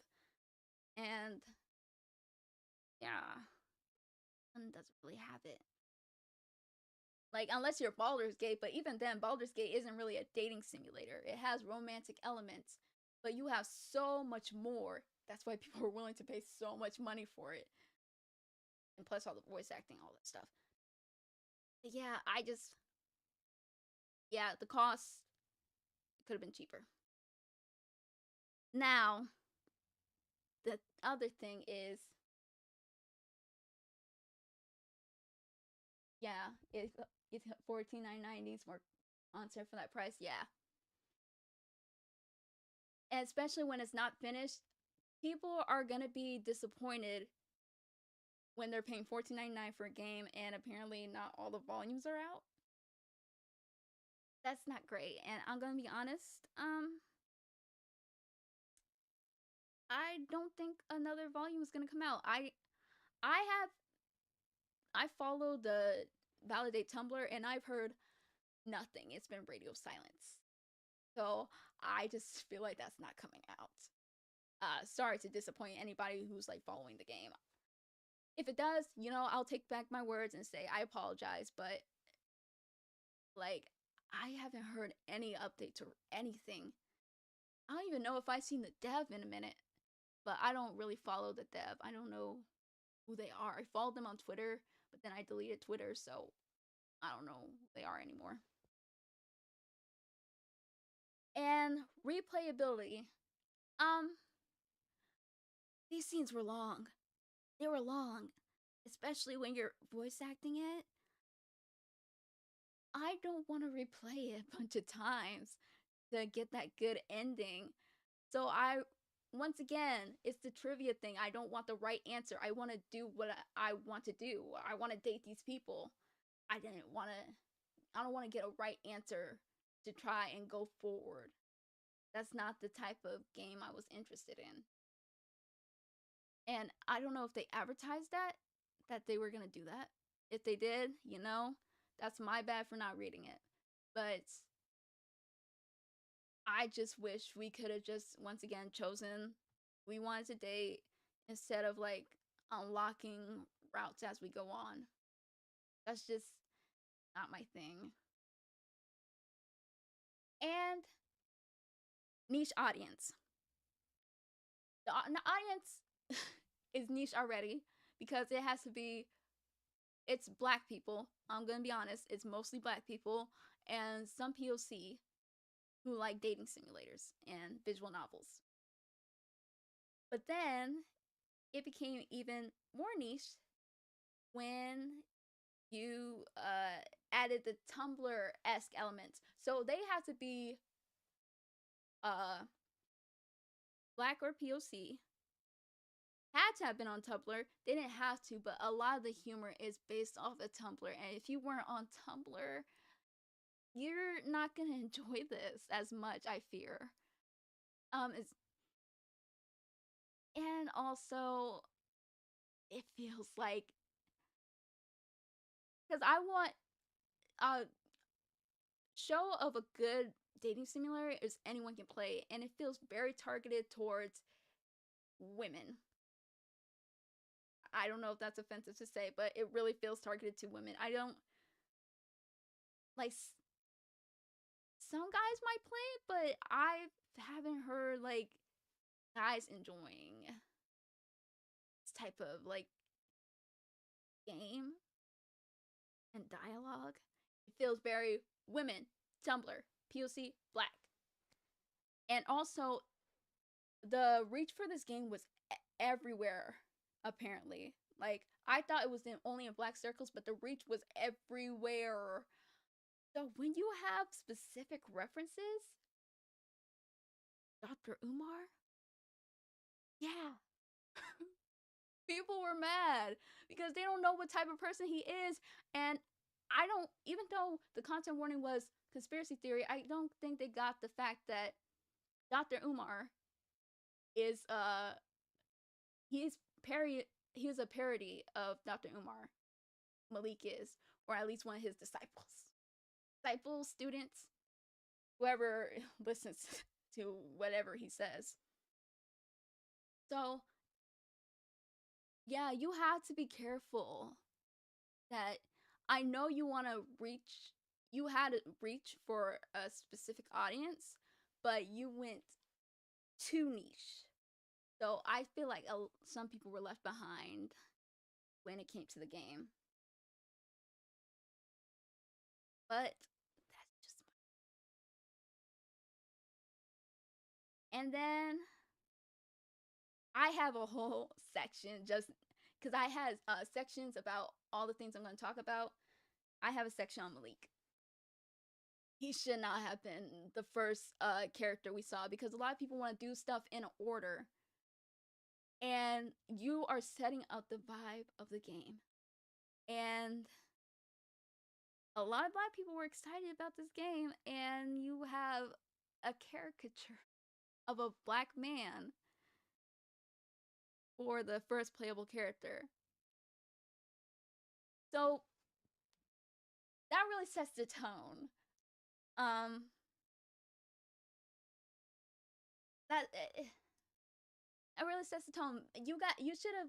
That's why I'm like unlock all the playable characters so people can play whatever character that interests them. But they're like, okay, my character isn't here. Let me just click on the first one.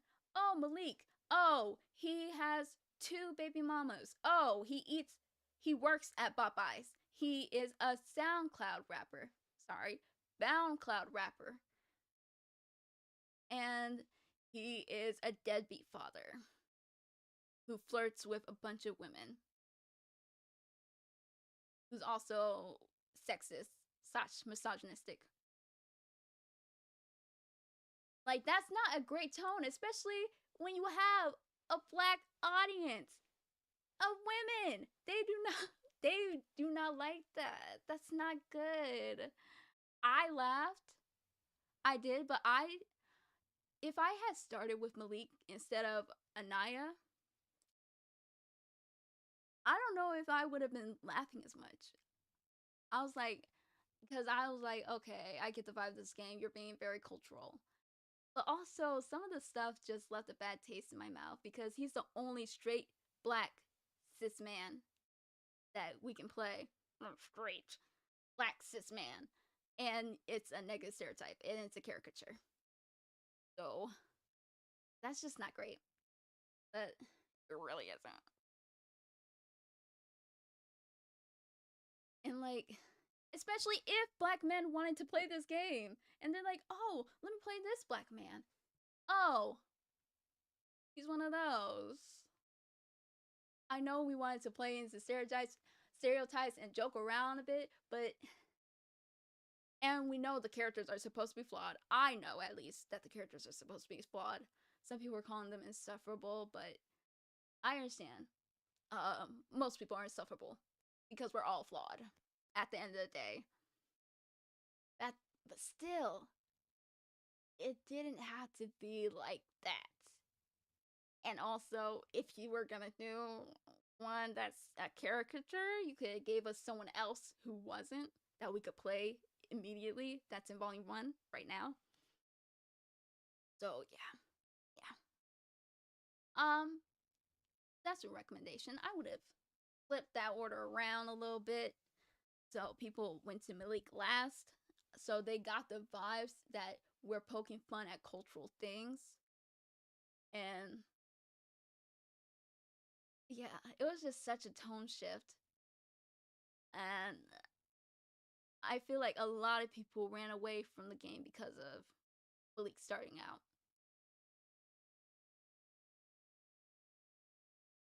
Okay, what's next?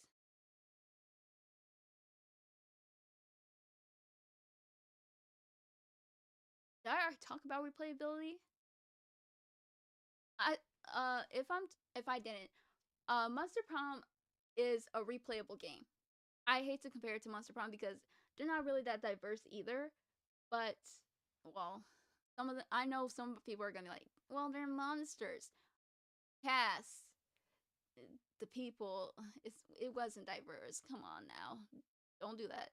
I still play the game. I still enjoy it. I'm just acknowledging that it's not diverse in representation.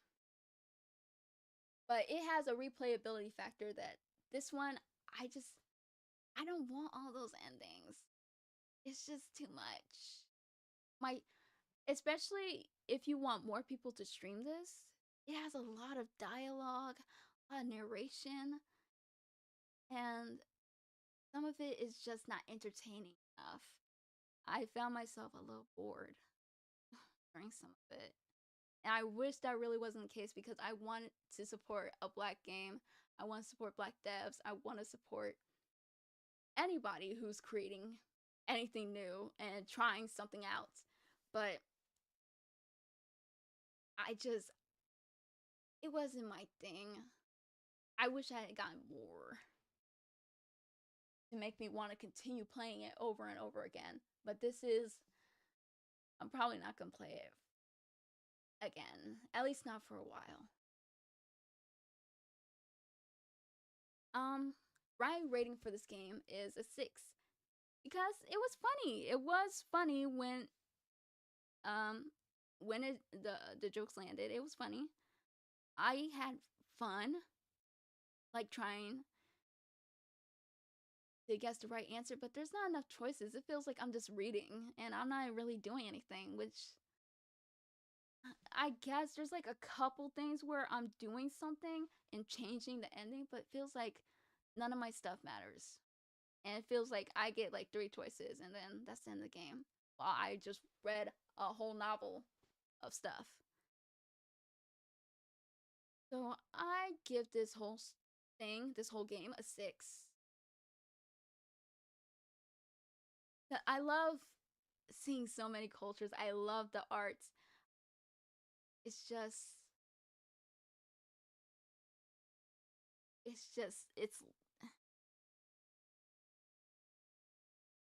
trying to say things in a nicer way.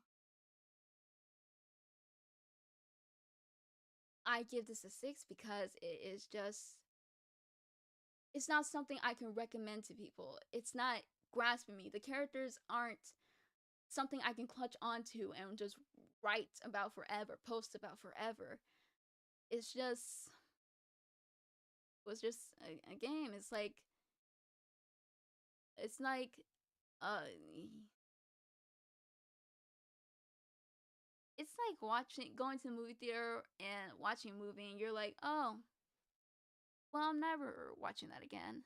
It's like Avatar, but like even Avatar, like people really like that apparently. Oh, let's not get into that. That might be controversial. But um yeah, it's like I'm not doing this again. I'm not the characters aren't really reaching out to me. And it's great to hear like cultural references. That's great. I love to hear like black people just saying black people stuff. And I already know people are gonna be like, what is black people stuff? Well, find out. If you're black, you know. But if you're not, you'll never know. Oh, you're just gonna have to keep it pushing with the rest of your life. What was I saying? Oh, right. I just the art is incredible. I appreciate everything that's done. It's just and there's so many bugs. I really was like it genuinely made me want to quit the game. I was like other bug. I and it was kind of frustrating. Especially once again, 14.99. We want to be impressed and I simply wasn't. I'm not gonna give it 5 because I did like it pushed the funniness and the culture and like I don't know the content warnings. I felt like gave it a little bit of a push to make it better than just meh. But it's not that much better. I feel like more could be improved. Maybe if this game was out, it would change. I don't know. But right now, I'm not really feeling it. And honestly, even the thought of editing this, the gameplays, it sounds so exhausting because I don't know. It's just not like I didn't really have anything entertaining to say. It wasn't really entertaining to read or do. And I don't want to say that because it is Black History Month, but I will be posting this in March because I will not disrespect a black dev during Black History Month. But I just, yeah, that's all I have to say. Okay, so this game got hate bombed. A lot of people hate bombed it because they said it was racist against white people. So I get like the mixed reviews and I hate that that happened. I really do. I don't feel like it was deserved. Especially for people who don't generally hate black for people who don't generally hate white people. They are joking. It's satire. They're not I feel like, I don't know. Maybe y'all don't experience real racism enough. I don't know. I just,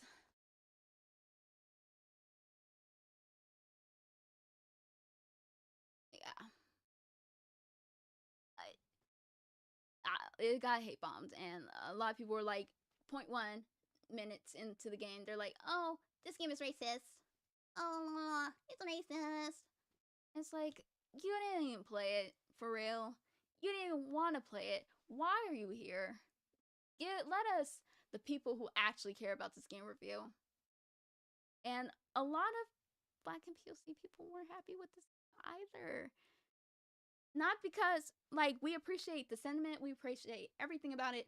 It's just the game itself. We don't care about, we love the diversity. We love all that. But yeah. Game, I could play Monster Prom for a stream, and I don't think it would ever get boring. Well, I watch that's the thing. I try to watch validate streamers. I even joined some person's stream who streamed validate the other day, and I was like, man. And I've watched a ton of dating simulators online, and this one just it doesn't have a rewatchable factor for me. Even though I don't agree with the hate bomb, I don't agree. I'm not saying, boo, this game sucks. Never. This should have never came out. But I'm just saying it needs more work. The marketing should have been better. The cost, it does not need to be $14.99. I'm telling you that right now. It's not worth $14.99. I'm glad I had the money at the time, but hearing that I paid $14.99 when it came out, wow. I was really excited about this game, huh? I'm sorry. I'm trying so hard not to be mean, but my truthful jokefulness keeps interrupting. But I if it was $5, I would recommend it to people as a good diversity game. Like, because let us have bad games. We deserve bad games. It can be diverse and also not great. It doesn't have to be impressive. And I'm glad for that. But also, Doki Doki Literature Club is free. You know what I mean? So I'm just saying, put the cost down a little.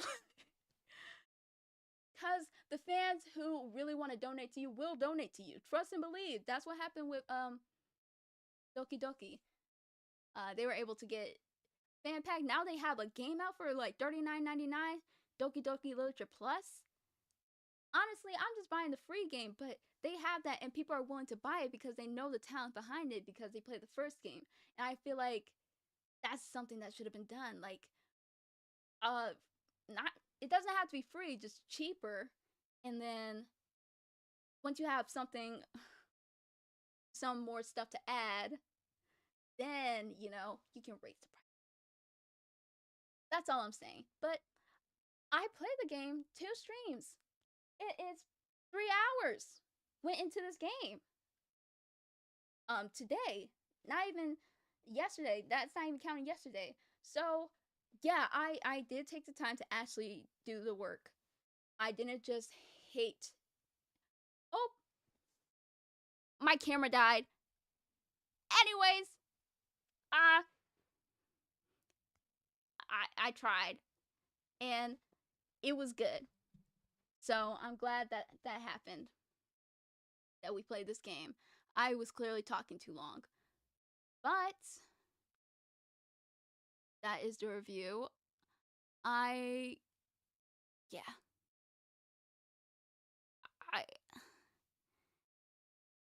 I'm not disappointed. I'm just like, there's work to be done.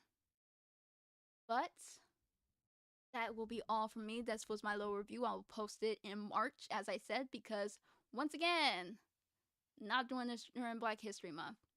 I'm gonna keep it bright and cheerful for when I post this video. But once March comes, yeah, this review is coming out.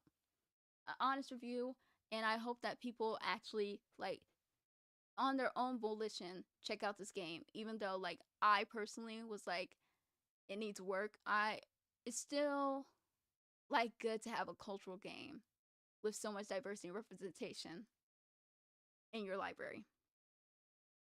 But that's all for me. I hope you guys enjoyed yourself. I'm so glad I filmed my outro before this happened. So thank you so much for watching, and you just watched a loner game. Bye.